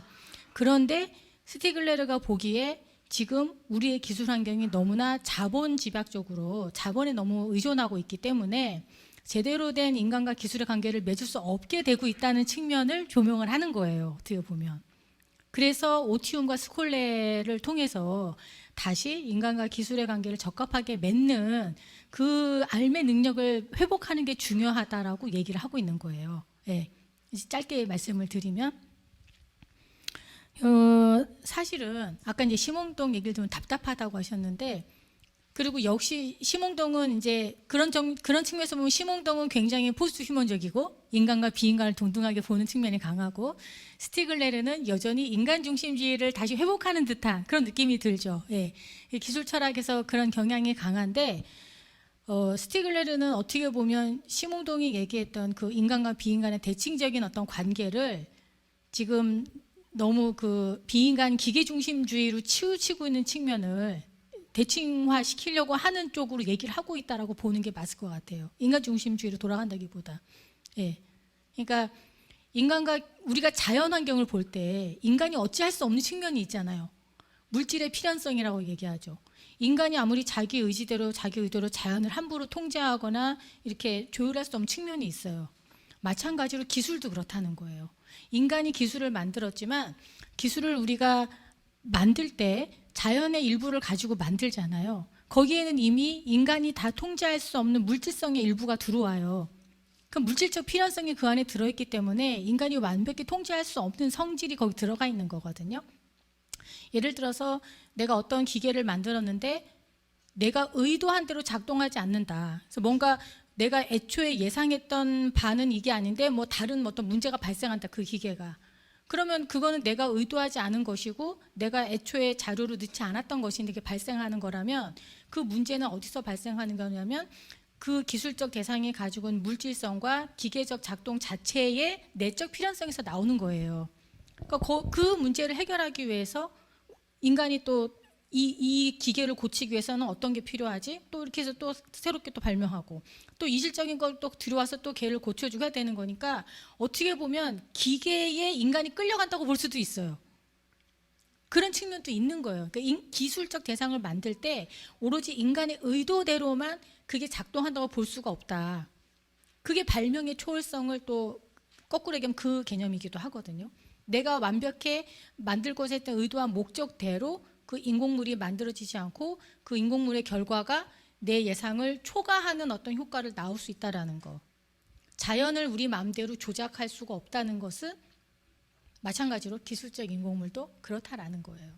그래서 그런 의미에서 봤을 때 기술의 진화와 인간의 진화는 공진화할 수밖에 없다. 그런 측면이 있어요. 완벽하게 그 인간의 의도대로 종속되지 않는다는 거예요. 인공물도. 예, 내 손안을 떠나는 거죠. 예. 그런 측면에서 우리가 매번 기술의 본성을 이 인간이라는 생명체와 환경사의 상호작용 속에서 어떤 그 관계의 매체로 생각할 때, 그 매체가 달라지면 관계 방식이 달라지는 거잖아요. 그리고 거기에 맞춰 삶의 방식도 달라지는 거고. 그럼 그걸 고쳐나가야 된다는 거죠. 근데 기계는 스스로 자기가 생각을 하지 못하니까 자기 존재 방식을 스스로 바꿔나갈 수 없고, 그렇기 때문에 인간이 필요한 거죠. 그 기계의 문제를 발견하고 고치고 개량하는 거는 인간이니까요. 그러니까 인간과 기계가 서로를 필요로 하는 거죠. 예. 그런 관점에서 보조를 맞춰 나가야 되는데, 심홍동은 89년에 돌아가셨잖아요. 쉽게 얘기하면 AI나 인터넷이 활성화된 시대를 못 보고 돌아가셨어요. 그러니까 산업혁명 이후에 자동화 시기 그 뭐 문제 이후, 그리고 전신, 전화 뭐 이런 거 등장하는 때까지 보고 돌아가신 거예요. 그래서 기술의 본성을 그렇게 파악하고 앞으로 정보 기술이 등장하면 뭐 네트워크가 형성이 되고 모든 지식이 공유되고 소통이 잘 되고 좋아질 거다라는 전망까지만 냈지 부작용을 보는 데까지는 못 갔던 거예요. 근데 스티글레르는 디지털 정보 기술이 등장한 걸 너무나 잘 아는 시기에 활동했고, 직접 또 그 컴퓨터 조작도 하고 다 할 줄 아는 철학자, 그 엔지니어를 다 할 수 있어요. 프로그래밍도 하고. 그렇기 때문에 디지털 기술의 그 장단점 이걸 다 보는 철학자죠. 그래서 이제 이 스티글레르는 심홍동의 철학을 그대로 계승하면서도 이제 자신의 개념으로 파르마콘을 들여온 거예요. 기술의 파르마콘적인 효과를 심홍동은 좀 간과했다. 문제를 해결하는 치료약도 되지만 잘못하면 독이 될 수도 있는 측면에 대해서는 간과한 거 아니냐. 이제 그걸 이제 자기 개념으로 강조하면서 이 디지털 기술이 완전 지향 그 자동화 사회를 지향하면서 낳는 어떤 문제점을 지금 이제 인간을 이제 비대칭적으로 누르는 정도로 가니까 이걸 이제 대칭화 시켜서 조율을 하려면 인간이 그 정도 수준으로 이제 올라가야 되는 거죠. 그러려면 AI 기계 밑에 눌려서 살 것이 아니라 그것들을 그런 자동성을 활용하는 수준으로 더 올라가야 되는 거예요, 인간이.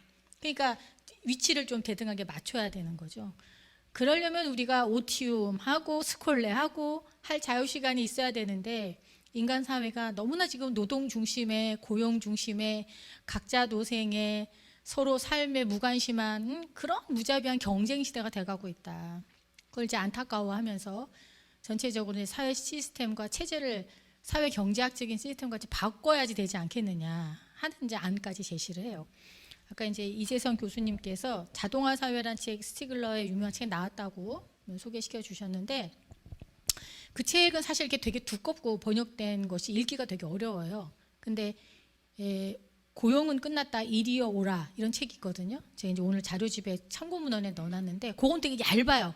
얇고 뭐 지하철 타고 가시면서 술술 읽으셔도 될 거예요. 오늘 이제 좀 강의를 대주했기 때문에 기본 아이디어를 아시니까 한번 읽어보시면 그건 짧고 왜 지금 이 시대가 무관심의 각자 노생의 시대고 우리가 왜 기업경제 시대로 가야 하고 노동 중심이 아니고 더 이상 이제 탈노동 자동화 기술을 토대로 뭔가 테크닉적인 활동을 할 수 있는 시대로 가야 되느냐 하는 거를 이렇게 대담 형식으로 해놓은 책이에요.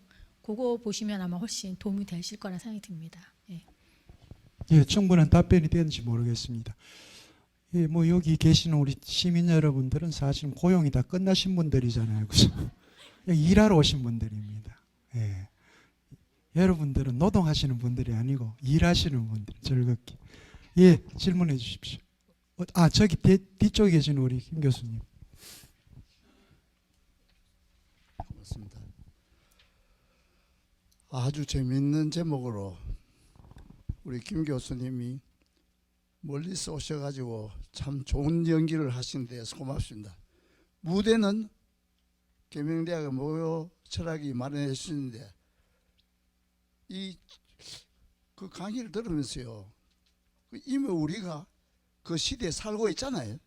그런데 이것이 언제 닥친다. 그러니까 좀 어폐가 있는 말입니다. 가까운 장래에 이거 피할 수 없잖아요, 그렇지?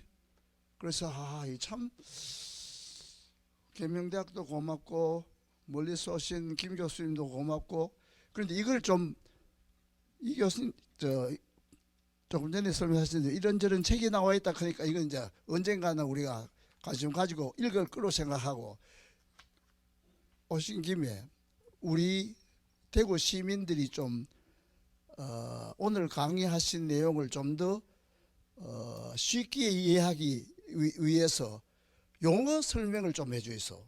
예를 들자면은 여기에 몇 번 인용하신 중에 합성어가 예를 들어 볼까요? 에피, 파일로, 주네틱 세 개 합친 단어지, 그렇지? 거기 보면은 이 길버트 사이먼던의 아이디어가 들다 보니까 11가지가 있습니다. 그런데 그걸 다 설명하지는 못하고 제일 처음 질문이 용어 설명입니다. 인디비주에이션 하는 개성화, 개체화하는 단어 하나하고 그 다음에 두 번째 단어가 뭔가 하니까 여기에 보죠. 트랜스덕션 하는 변환. 이것이 우리가 알고 있는 영어로 그냥 해석해가지고는 오늘 발표하신 거에 별로 도움이 되겠나 싶어가지고 11가지 용어 중에 이 2가지만 좀 짧게 설명해 주시기 바랍니다. 고맙습니다. 예, 제가 그랬죠. 자료에서는 이 학술적 개념들이 많이 사용이 돼서 이해하시기 좀 힘드실 거다 그렇게 하시는데, 예, 김봉수 교수님 맞습니다. 정확한 질문이시고요. 예, 요 2가지 그 답변을 하시면서 물론 뭐 논문의 내용이긴 합니다만 선생님께서 생각하실 때 우리 시민들을 위해서 좀 더 잘 이해할 수 있도록 몇몇 개념들도 함께 이렇게 보완해서 설명을 좀 해주시기 바랍니다. 지금 개체화가 뭐냐, 변환이 뭐냐, 지금 두 질문 주셨죠? 한 학기짜리 수업 내용입니다. 이게 심홍동 철학이 뭐냐를 그냥 물으신 거예요. 예. 예, 근데 제가 이제 간단히 정말 진짜 간단히 설명드리면 심홍동이라는 철학자는 진짜 89년에 돌아가셨고 그 살아생전 활동하실 때는 사실은 그러니까 심홍동이 본인이 활동할 때는 그 당시에 유명했던 철학자가 데리다, 푸코, 들레즈 이런 철학자들이었어요. 혹시 아실지 모르겠는데, 근데 이제 그 20세기를 주름잡던 유명한 프랑스 철학자들이거든요. 근데 그 당시에는 심홍동이 활동하고 있었지만 별로 주목을 받지 못하다가 이 디지털 정보기술 시대 되니까는 확 뜬 거예요, 심홍동이. 그때 이제 심홍동이 발굴이 돼서 조명을 받게 됐고 위대한 철학자로 지금 등극을 하게 됐는데요. 왜 그랬느냐? 이 개체화라는 개념하고 변환이라는 개념하고 정보라는 개념을 써서 존재론적인 세계를 설명해서 그래요. 그럼 개체화라는 게 뭐냐? 말씀을 드리면 개체화, 엔디비듀아시옹, 인디비듀에이션이거든요. 개체로 만들어지는 과정을 얘기해요. 그러니까 개체 그러면은 우리가 이제 요 하나의 개체다 그러면 이렇게 윤곽을 가지고 있고 형태나 구조를 가지고 있고 주변 환경으로부터 분리되어 있고 자기 자신 나름대로 통일성을 갖춘 어떤 독자적인 존재로 생각을 하잖아요. 개체를. 그러면 이제 보통 우리가 사물을 바라볼 때, 이 존재 세상을 바라볼 때, 이 세상을 바라볼 때 대부분의 사람들이 우리가 인식하는 대상이 요 형태예요, 형태. 이게 뭐지? 하고 요 형태나 구조를 중심으로 바라보지 이 형태와 연결되어 있는 환경 전체와 더불어서 보지는 잘 않는다는 거예요. 예. 그래서 보통은 존재론을 얘기할 때 이 개체가 뭐냐라는 질문은 던지지만 이 개체가 어떻게 해서 어디로부터 발생했느냐를 잘 묻지는 않는다는 거예요. 근데 이게 하나의 개체가 여기 존재하는데 이 개체로 어떻게 된 거지? 어떻게 얘가 개체화한 거지? 라는 질문을 잘 안 던져요. 그러니까 발생적 질문인데요, 이거는. 이 개체가 뭐지? 라고 하면서 이 구조랑 형태만 보기 시작하는데 사실은 이런 구조와 형태로 어떤 과정을 거쳐서 얘가 발생하게 됐는가 하는 과정까지 봐야 진짜 이 존재에 대해 이해를 하는 거다. 그러면서 이제 심홍동은 개체화라는 이론을 존재론으로 펼쳐요. 예를 들어서 요게 뭐냐라고 물으면 아리스토텔레스 같은 고대 철학자는 진료와 형상의 결합으로 설명하잖아요. 요런 형태의 프레스틱이라는 진료가 결합돼서 만들어진 개체다. 이렇게 말하는데 심홍동은 그렇게 보는 것이 아니라 이 개체가 발생하기 전에 뭔가가 먼저 있다. 그러니까 전 개체적 실제라고 해서 이 개체가 발생하기 전에 어떤 자연의 포텐셜리티라고 하는 개체 발생 이전에 어떤 실제가 있어요. 그 실제로부터 요런 개체의 형태화한 거다. 형태가 만들어지면서 형태가 불쑥 솟아나고 나머지가 이제 이 개체의 연합 환경으로 존재하는 이런 식으로 개체 발생을 보는 거예요. 예를 들면 계란 같은 경우 노른자가 있고 흰자가 있잖아요. 그러니까 노른자와 흰자를 통째로 봐서 이 노른자와 흰자가 통째로 있는 아무것도 구분되지 않은 알에서 어떤 것은 점점 노른자가 되고 어떤 건 흰자로 남고 그건 나중에 노른자가 점점 형태를 구축해 나가고 하나의 개체가 되죠. 그런 그 개체 발생 과정을 전체적으로 봐야지 나중에 딱 만들어진 그 병아리 딱 그것만 보고서 진료와 형상 이렇게만 보면 안 된다. 그래서 개체화를 강조한 거예요. 그래서 아까 제가 말씀드린 것처럼 모든 개체는 그 개체를 발생하게 한 또는 그 개체를 존재 가능하게 한 환경과 결합된 존재다. 딱 독립된 존재가 아니라는 거예요. 그러니까 인간이라는 개체도 나 혼자만 잘나서 딱 있는 게 아니라 나를 나로서 살게 하는 주변 사람들 그리고 주변 물질들 인공적인 기술물들 이게 있어야 내가 되는 거지 그거 없이 순수하게 나라는 존재가 어디 있냐라는 거거든요. 기계도 그렇고 그러니까 모든 개체는 그 개체로서 혼자만 단독으로 존재하는 것이 아니라 항상 그 개체를 존재하게 한 그 개체가 관계 맺고 있는 환경, 주변을 같이 봐야 돼요. 그래서 관계적 실제론이다. 이 개체를 존재하게 한 관계를 봐야 이 전체를 이해하는 거다라는 관점에서 개체보다는 개체화를 이해해야 우리가 존재를 이해한다. 그래서 개체화 개념을 쓴 거예요. 예.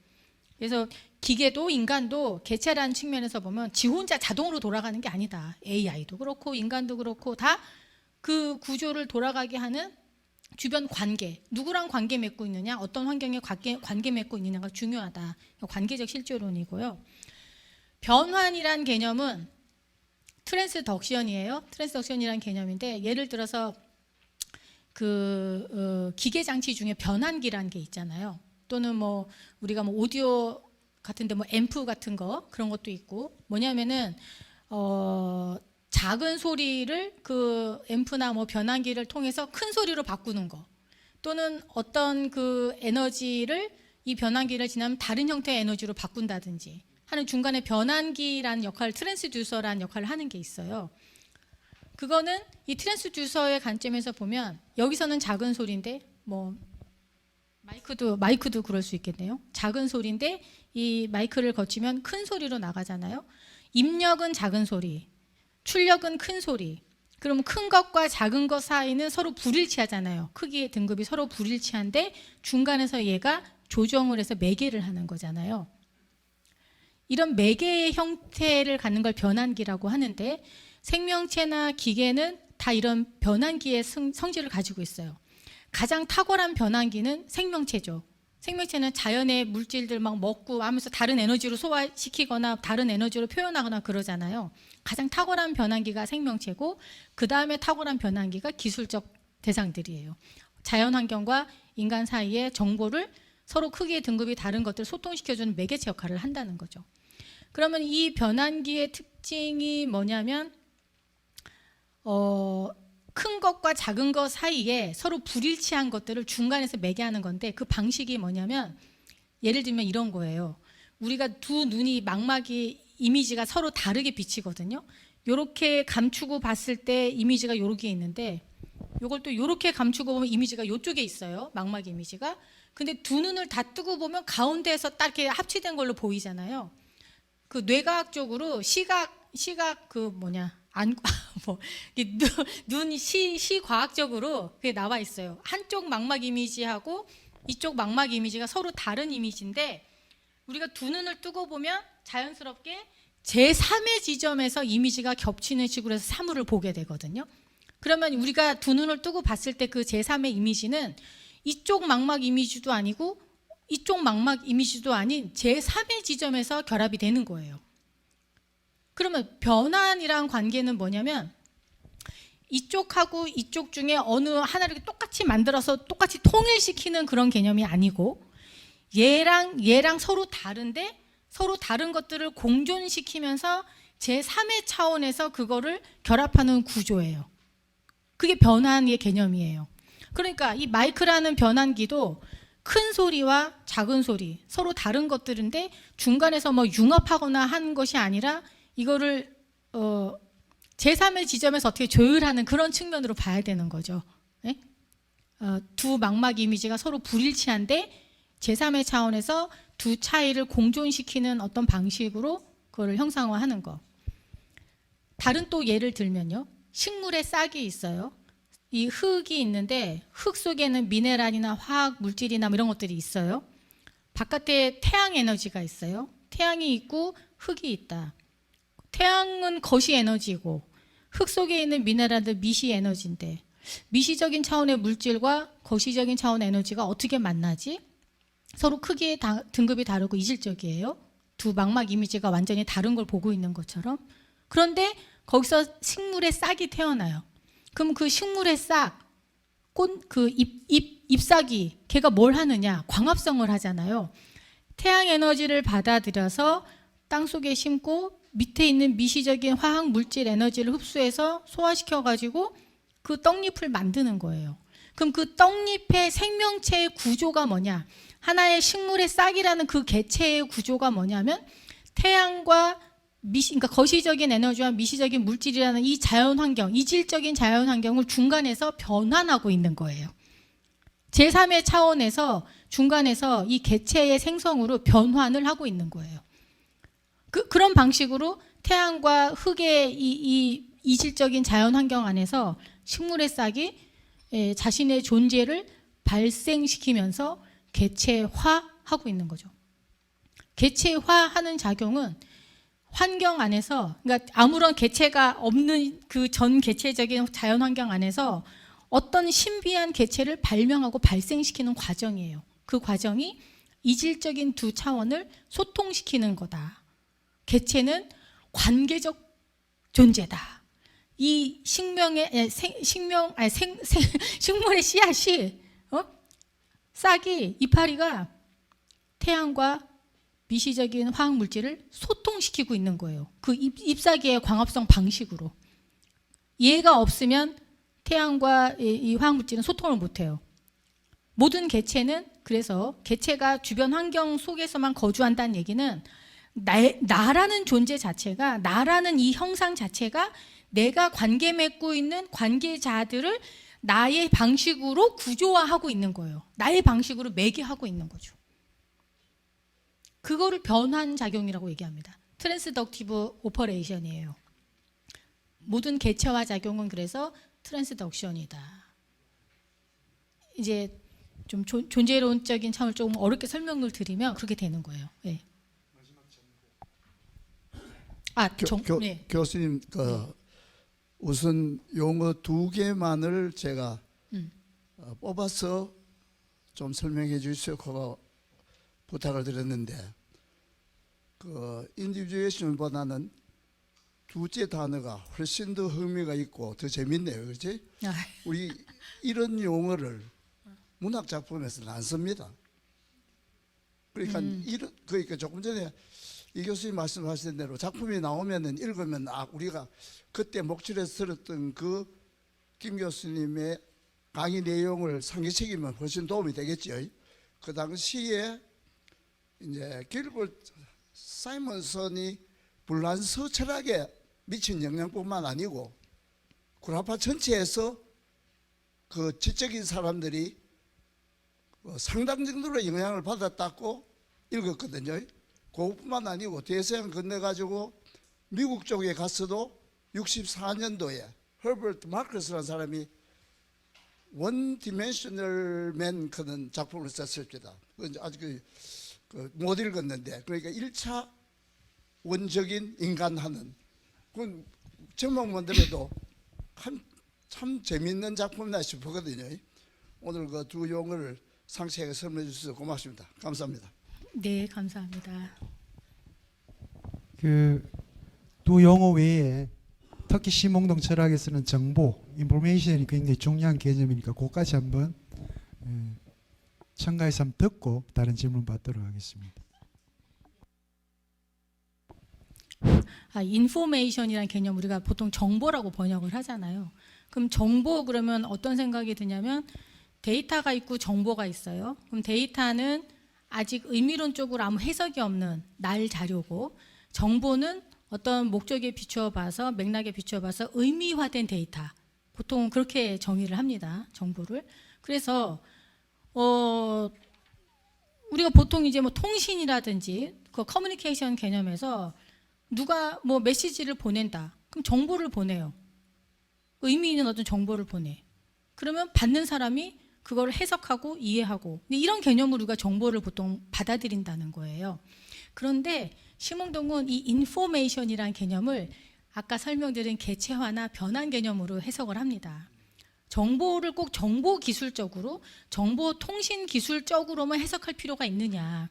인포메이션이라는 개념은 인폼에이션, 그래서 폼을 주입하는 거다. 형상화하는 거다. 형태화하는 거다. 이런 개념으로 쓸 수 있다는 거예요. 그래서 아무런 관계도 없고 서로 무관심한 어떤 환경 안에서 태양빛하고 흙 속에 있는 미네랄들이 서로 관계를 맺기 시작하네. 소통을 맺기 시작하네. 어떻게? 식물의 싹이 나면서, 식물의 싹이라는 구조로 서로 관심 없던 애들이 관계를 맺는다. 소통을 한다. 그러면 이 식물의 싹은 무관심하고 무의미한 세계에서 어떤 의미 작용을 보이는 거예요. 식물의 싹이라는 형태로 형상화되면서 의미라는 것을 산출하는 거거든요. 그래서 인포메이션이라는 개념을 서로 이질적이고 소통 불가능하고 양립 불가능한 것들 사이에서 새로운 의미 작용, 시그니피카시옹이 형성되는 거다. 그게 형태화하는 거고 어떤 개체가 발생할 거다라고까지 설명을 해요. 그래서 아니 정보기술을 이렇게 존재론적으로 설명해도 되나? 근데 이런 생각이 들어서 초창기에는 되게 이해가 불가능하고 이 철학이 이해가 힘들고 그랬었는데 오늘날 이제 디지털 정보기술 사회가 되다 보니까 우리가 어떤 형태를 만들고 구조화하고 하는 것들, 왜 유독 이런 어떤 의미화된 어떤 개체를 만들고 하는 것들에 대해서 심홍동식으로 개체 발생을 이해하고 정보화를 형태화, 새로운 구조의 형태의 발생 이렇게 보는 것들이 좀 그렇게 볼 수도 있겠다 하는 게 이제 좀 설득력 있게 다가오기 시작하는 거죠. 그래서 이 심홍동 원래 그 박사학위 논문이 형태와 정보 개념에 비추어 본 개체화라는 제목이에요. 이 사람이 그 박사 논문 자체가 그거거든요. 그러니까 당시의 정보기술 시대에 정보라는 개념을 단순히 통신용 기술, 커뮤니케이션 정도로만 생각하지 않고 존재론적으로 확장시켜서 생각한 그런 철학자이기 때문에 안 그래도 지금 정보기술 시대에 살고 있는 우리가 이거를 어떻게 기술과 존재론을 결합시켜서 설명할까를 궁금해하던 차에 이 철학자의 통찰이 굉장히 반가웠던 거죠. 그래서 요새 인기를 끌고 있어요. 네.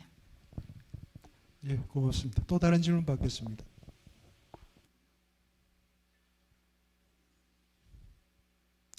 예, 선생님. 먼저 받고 답 드리겠습니다. 예, 선생님 좋은 강의 감사 잘 들었습니다. 앞에서 철학적인 부분을 많이 질문하셨기 때문에 저는 조금 그냥 실제적인 면에서 질문을 두 가지 드리겠습니다. 저희가 보통 이제 그 일반적인 미디어 통해서 기술의 문제가 나오면은 보통 이야기할 때 이게 이제 자율이냐 규제냐 이런 이야기를 많이 듣습니다. 인간의 그 순수한 어떤 창조적인 그 영역 속에서 새로운 기술은 자율에 맡기는 것이 맞다. 아니다. 그것은 또 어떤 통제 속에 규제 속에 두어야 한다. 이런 얘기 많이 하는데 거기에 대해서 교수님 생각은 어떠신지 한번 여쭙고 싶고요. 덧붙여서 실제로 이런 그 규제라는 측면이 있다면은 우리가 이제 살아가면서 저희 일상 속에 헌법이 있고 법률이 있고 또 국제적으로는 어떤 그런 규약이 있는데 이런 그 기술의 규제 측면에서 국제적인 협약이라든지 어떤 그런 그 조약 또 이런 것들이 그 실질적으로 제정된 것이 있는지 거기에 대해서 여쭙고 싶고요. 두 번째는 뭐 오늘 주제와는 조금 무관할 수 있습니다만은 저희 일상 속에서 이제 많이 접하는 것이 이미 거대한 산업화된 그 게임이라는 그게 있습니다. 이제 그 게임은 뭐 젊은이들뿐만 아니고 이미 그 중장년층에서도 상당히 그 게임을 즐기는 분들이 많은데 이미 그 안에는 뭐 아까 말씀하신 예술적인 어떤 그런 그 속성도 있고 거대한 어떤 융합적인 그런 장르가 되고 있는데 이 게임에 대해서는 교수님 어떻게 생각하시는지 여쭙고 싶습니다. 예, 두 가지 질문 뭐 분명하기 때문에 바로 답변 드리도록 하겠습니다. 일단 첫 번째 기술 발명의 뭐 개발의 자율성과 규제에 관한 질문 주셨는데요. 저 개인적으로는 지금 AI를 지금 그 오픈AI사나 뭐 이런 데서 지금 구글이나 하는 데서 지금 아주 엄청나게 지금 시시각각으로 달라지는 기술을 지금 내놓고 있잖아요. 그래서 AI가 뭐 강한 인공지능이 되느냐, 일반 인공지능이 되느냐 막 이제 얘기를 하고 있는데, 저는 좀 본질적으로 봤을 때 우리가 기술 개발을 왜 하는가? 아까도 말씀드렸지만 삶의 문제를 해결하기 위해서 기술을 만드는 거거든요. 근데 그러니까 기술 개발은 지금 문제를 어떤 해결하기 위해서 발명을 하고 기술을 개발하는 건데 우리의 삶과 밀착한 어떤 문제를 해결하기 위한 발명인가?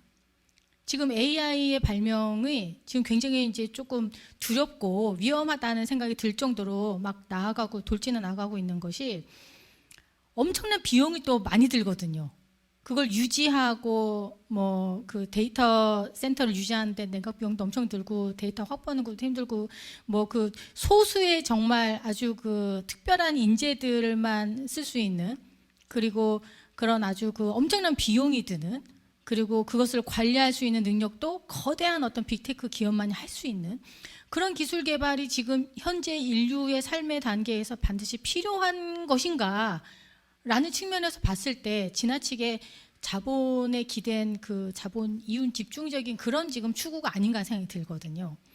그러니까 기술의 본성의 측면에서 봤을 때 삶의 문제를 해결하는데 필요한 그런 기술을 개발하고 발명하는 것이 사실은 지금 인류 수준 단계에서는 필요한 게 아닌가. 그러니까 어떻게 보면 너무 좀 과도한 어떻게 보면 사치스러운 사치품에 가까운 기술 개발을 하고 있는 거 아니냐. 지금 지구상의 한쪽에서는 뭐 기후 위기라든지 기아라든지 여러 가지 기본적인 삶의 문제도 해결하지 못한 부분들이 굉장히 많은데 그런 부분들에 기여할 수 있는 문제 해결을 할 수 있는 기술 뭐 이런 것들이 아니라 소수의 진짜 럭셔리한 집단들만 쓸 수 있는 그런 기술 개발을 지금 우리가 전 세계 인구가 바라보면서 그거를 기대하고 있어야 되는가. 이런 측면에서 저는 좀 위험하다는 생각이 많이 들고 그래서 인류 전체 차원에서 그 부분에 대한 상당 부분 규제는 저는 해야 된다고 봅니다. 예. 그리고 특히 그래서 최근 뭐 AI 개발과 관련해서 뭐 협약이라든지 뭐 이런 조약 같은 거 뭐 이런 것들이 많이 나오긴 하는데 실제로 법적인 그 효력이나 제재가 어느 정도 그게 강화될 수 있을지 그건 아직 의문이라고 생각이 되고요. 아주 구체적으로 조금 더 많이 그 규제가 들어가야 될 것 같아요. 우리나라에서도 과기부 차원에서도 AI에 관한 무슨 협약 개발할 때 뭐 개발 윤리, AI 윤리 이런 거 조항은 다 있어요. 있는데 실제로 이게 얼마만큼 현장에서 먹히고 이 제재 효과가 있는지는 이제 윤리적인 차원에서만 논의되고 있기 때문에 굉장히 좀 하여튼 실천성을 좀 강화하는 게 필요하다. 저는 이제 그렇게 생각을 하고요. 두 번째 게임 문화 같은 경우 상당히 지금 뭐랄까 철학적으로도 그렇고 문화적으로도 그렇고 분석이 좀 덜 되고 있는 분야라고 저는 생각을 해요. 근데 실제로 우리 생활에서는 게임 문화는 굉장히 광범위하고 많이 침투해 있고 일상화되어 있거든요. 근데 이 부분에 대해서 조금 깊이 있는 접근이 좀 필요하다고 저는 생각하고 이게 뭐 나쁘다 좋다 이런 차원으로 될 문제는 아닌 것 같아요. 이미 인간은 게임 문화에 들어서 있고 어떻게 보면 포스트 노동의 새로운 형태가 될 수도 있어요. 제가 생각할 때는 그러니까 어떤 노동의 영역이 자동화된 기술 시스템으로 만약에 대체되고 전환된다고 했을 때 인간들이 결국 남는 시간 하고 싶은 건 뭐냐면 솔직히 말하면 공부도 지겹거든요. 공부만 하는 건 지겨워요. 공부도 재미있어야 되고 예, 사실은 사람들이 제일 많이 하고 싶은 건 놀고 싶은 거죠. 근데 어떻게 노느냐가 중요하잖아요. 어떻게 노는 것이 자기 자신을 소진하지 않고 창조적이고 잠재력을 계속 발휘하면서 재미있게 노느냐. 가장 잘할 수 있는 게 어떻게 보면 게임일 수도 있어요. 게임하면서 돈도 벌고 지식도 얻고 뭐 관계도 뭐 개선하고 뭐 커뮤니티도 만들고 이럴 수도 있거든요. 뭐 게임 있고 뭐 중독이다 뭐 음침하게 뭐 어디로 간다라는 쪽만 있는 것이 아니라 지금 현재 일상화되고 있는 게임 문화를 사실은 어떻게 보면 진짜 포스트 노동, 탈노동의 어떤 새로운 그 삶의 방식으로 뭔가 이렇게 양지화시키고 조금 더 철학적으로 문화적으로 좀 분석을 해서 좀 드러내야 된다. 저는 이렇게 생각을 합니다. 아직 지금 우리가 좀 덜 보고 있는 분야인 것 같아요. 예. 이 정도까지만 저는 생각을 합니다. 예. 예. 맞습니다. 새로운 기술의 문제는 늘 언제나 또 새로운 해석과 거기에 대한 고민이 진지하게 있어야 되는 것 같고요. 그럼에도 불구하고 지금 현재 우리 사회를 주도하고 있는 실리콘밸리의 대표적인 뭐 특정 기업들을 보면 방금 우리 선생님께서 답변하신 것처럼 너무 자본의 이유 축적에 이제 골몰하고 있는 건 아닌가. 그렇게 생각이 됩니다. 정말 그 인간 혹은 우리 인류의 삶의 문제를 근본적으로 지금 고민하고 있는가라고 하는 부분은 다시 한번 물어볼 필요가 있을 것 같고요. 우리처럼 이렇게 철학적으로 혹은 윤리적인 문제를 가지고 이렇게 되는 순간 이미 그들은 저 멀리 또 가 있죠. 그죠? 가 있어. 항상 늦습니다. 저희들이 사실은. 이미 그들이 주도하고 있는 상황에 뒤따라가는 그런 삶이기 때문에 그래서 더욱더 저는 여러분들이 공부를 해야 된다고 생각합니다. 그런데 그 공부는 지금처럼 했던 공부가 아니고 즐겁게 이 인문 포럼에서 와서 하는 것처럼 이렇게 하는 겁니다. 예, 아까 손 들어주신 선생님 질문 받겠습니다. 예, 김 교수님 강의 잘 들었습니다. 아날로그 세대 또 한마디 또 던지겠습니다. 구집을 한 3년 놔두고 있습니다만은 저는 이거 큰애가 지금 전부 애들 50대 전후가 지금 삼형제가 있는데 제대하자마자 그 당시에 컴퓨터 16피트인가 그 할 때 너 앞으로 세대는 이걸 공부해야 된다 할게 그 학원에 보냈어요. 안 하려고 하는 걸 억지로 보냈어요. 그 절로 그 해가지고 대기업체 지금 현재 미국에서 야가 없이면 안 될 정도의 MIT도 가보고 나도 그 덕분에 고도 기술 그 분야에 내가 견학도 했습니다. 그런데 나는 이 트랜스 휴머니즘 또 아까 여기 심홍동 또 그 다음에 그 스티글러 이 두 분의 학술적인 문제는 아까 거론되기 때문에 그에 대해 가는 얘기는 안 하겠습니다. 그런데 나는 제일 여기에 이 앞으로 그 미래 사회의 포비아 그 공포증 이걸 내가 가서 느꼈어요. 엄청난 이 과학 기술의 발달이 인풋 아웃풋의 그 사이에 우리 아들이 보니까 저녁에 보니까 회사는 미국에 있는데 여기서 집에 침대에 누워가지고 밤 2시 3시도 없어요. 주고받고 왜냐하면 일교차가 있기 때문에 여기 밤이면 그거 나달입니까? 그러니까 밤에도 이놈이 잠을 안 자고 주고받고 해요. 그러니까 지가 이제 조금 위에 있으니까 밑에 직원들 거기는 뭐 우리는 여기서 출장 가면 승용차다 보면 야는 거기서 내가 한 달 있었다 왔는데 나가면 일주일 후에 돌아와요. 왜 그러냐? 그거는 비행기 안 타면은 전체 못 한대요. 그래서 여 뛰다가 저주에 갔다가 여 왔다가 여 하고 돌아오면은 집에 오면 잠 한번 푹 자시면 좋겠다 하거든요. 그래서 지금 현재 지금 서울 본사와가 지금 다음 주에 아버지 승용차 좀 빌려주이소. 내가 또 여 공장에 견학할 몇 군데 전할 게 있다 이렇게 하고 있는데 내가 이제 늦게 이 스티글러의 이리여 오라 그 다음에 생각과 꿀 시간이 없다. 인간은 멍청이로 만들고 있다. 이게 내가 이제 와닿아요. 왜 그러냐 하면은 사실 이거 인간성 상실 그러면서 지가 여기 이제 지내고 몇 군데 땅을 사놨어요. 그래 놓고 아버지 나 이거 나중에 맞추고 나면 여와 조용히 와가지고 할 겁니다. 이렇게 하거든요. 그런데 행복이라는 인간의 행복이라는 차원에서 오늘 아침에도 아침마당 내에 들었습니다마는 건강 문제 나는 일일에서도 처음에는 컴퓨터를 하다가 요새는 매일 손으로 씁니다.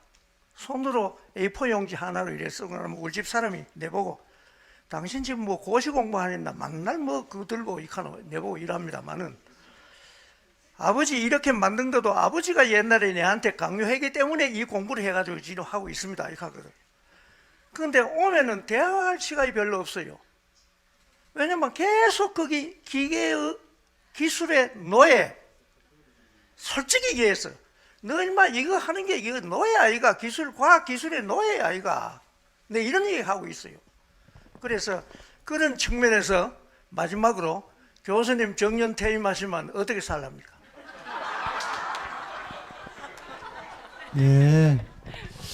그 아드님께서 그렇게 또 뭐 미국에서 활동하시고 한국에서도 이렇게 활동하시고 나름대로 우리가 봤을 때 우리 사회적으로 성공했다 이렇게 표현할 수 있을 것 같은데 또 아버지 된 입장으로서는 뭐 자식 자랑도 그렇게 한번 비슷하게 하시면서 또 다른 한편은 또 이제 걱정을 하시네요. 그죠? 그만 고용 단계에서 벗어나고 네 일이나 좀 찾아라 이런 말씀을 하고 싶으신 것 같은데 예, 그렇습니다. 우리 뭐 삶이 그렇죠. 저도 지금 고용대가 이렇게 노동을 하고 있는 상황이라서 자기 일을 즐겁게 이렇게 한다라고 하는 게 쉽지는 않습니다. 그러나 제가 유일하게 일주일에 일이라고 생각하고 즐겁게 오는 곳은 시민 여러분들 만난 이 시간입니다. 사실은 학교에서 아들 가르치는 건 노동이고요. 예, 그렇습니다. 사실 이제 우리들이 이제 그런데 모르겠습니다. 우리 선생님께서는 퇴직하시고 어떻게 하실지 우리 그 아드님이 비유해서 그 아드님이 아버님한테 섭섭한 표현을 했어요. 아버지 니 때문에 아버지 덕분에 내가 이렇게 성공했다라고 표현하셔야 되는데 아버지 니 때문에 나는 이렇게 살고 있는 거 아닙니까? 그 아드님한테 꼭 그래 있어. 너 내 덕분이야. 미국에서도 활동하고 이렇게 성공했는 거. 예. 어떻게 하실 겁니까? 지금 예, 말씀하시는 거 듣고 제가 떠오르는 한 가지 생각은 오늘 이제 깊이 말씀은 못 드렸는데 이 기술의 이제 사회학적인 문제죠. 예. 사실은 너무나 기계의 그 자동화 시스템이 잘 돼 있다 보니까 아까도 말씀드린 것처럼 24/7, 24시간 내내 일주일 내내 일하는 지금 시스템이 된 거잖아요. 근데 사실은 우리 주변에서도 꼭 MIT까지 안 가더라도 플랫폼 노동이 그래요. 우리가 클릭하면 바로 물건이 와 있고 우리는 쓰는 사람은 너무나 편한데 그거 라이더 해주는 사람도 굉장히 힘들잖아요. 그러니까 뭐냐면은 지금 시대에서 부각되는 게 AI나 기계의 자동화된 노동을 너무너무 우리가 칭송하는 거예요. 와, 편리하다, 빠르다, 너무 잘한다 칭송하면서 그것의 배후에 있는 인간의 그림자 노동을 간과한다는 거죠. 사실은 인간의 그림자 노동이 없으면 AI도 자동화된 기계도 작동을 못하는 거거든요. 지 혼자는 못 움직여요, 뭐든지. 근데 그걸 항상 간과하고 AI가 혼자 너무 잘한다만 칭찬을 하고 거기만 어안이 벙벙해 있는 게 지금 문제라는 거거든요. 그 배후에 있는 인간의 그림자 노동이 너무나 잘게 쪼개지면서 오히려 기계의 지배를 받게 되는 그런 시스템이 지금 플랫폼 노동의 불합리성인데 이런 것들이 아까 이제 큰 틀에서 보면 기술과 인간의 관계가 지금 잘못 지금 비대칭화되고 있다. 이런 부분을 바로잡는 것이 이제 기술사회학적인 논의에서 우리가 필요한 부분이다. 네. 사실은 인간의 가치를, 인간의 그림자 노동을 더 쉽게 말하면 임금도 더 많이 주고 더 높이 가치 평가를 해야 되는 거죠. 기계가 그거 하는 게 뭐 얼마나 일을 많이 하겠어. 그러니까 그렇게 거꾸로 봐야 되는 건데 지금 그게 지금 뒤집혀져 있는 상황인 거죠. 그러니까 이런 부분들은 사회학적인 문제고 기술과 노동과 일에 관한 관점이고 경제학적인 측면도 들어가고 그래서 좀 약간 철학적인 논의보다 조금 더 외연을 넓혀서 논의를 해야 될 문제라고 생각을 합니다. 예, 좋은 말씀 감사합니다. 예, 벌써 10분 넘어버렸습니다. 혹시 지금 마지막으로 난 꼭 질문을 하고 싶다고 생각하시는 분이 계시면 손을 들어주시면 마지막으로 제가 받겠습니다. 제가 시간 조절을 잘 못했습니다. 괜찮겠습니까? 예, 오늘 그러면 이 정도로 여러분들 질문을 받고요. 예, 긴 시간 동안 오늘 또 강연해 주시고 또 성실하게 좋은 답변해 주신 우리 김재희 교수님께 다시 한번 큰 격려의 박수 부탁드립니다.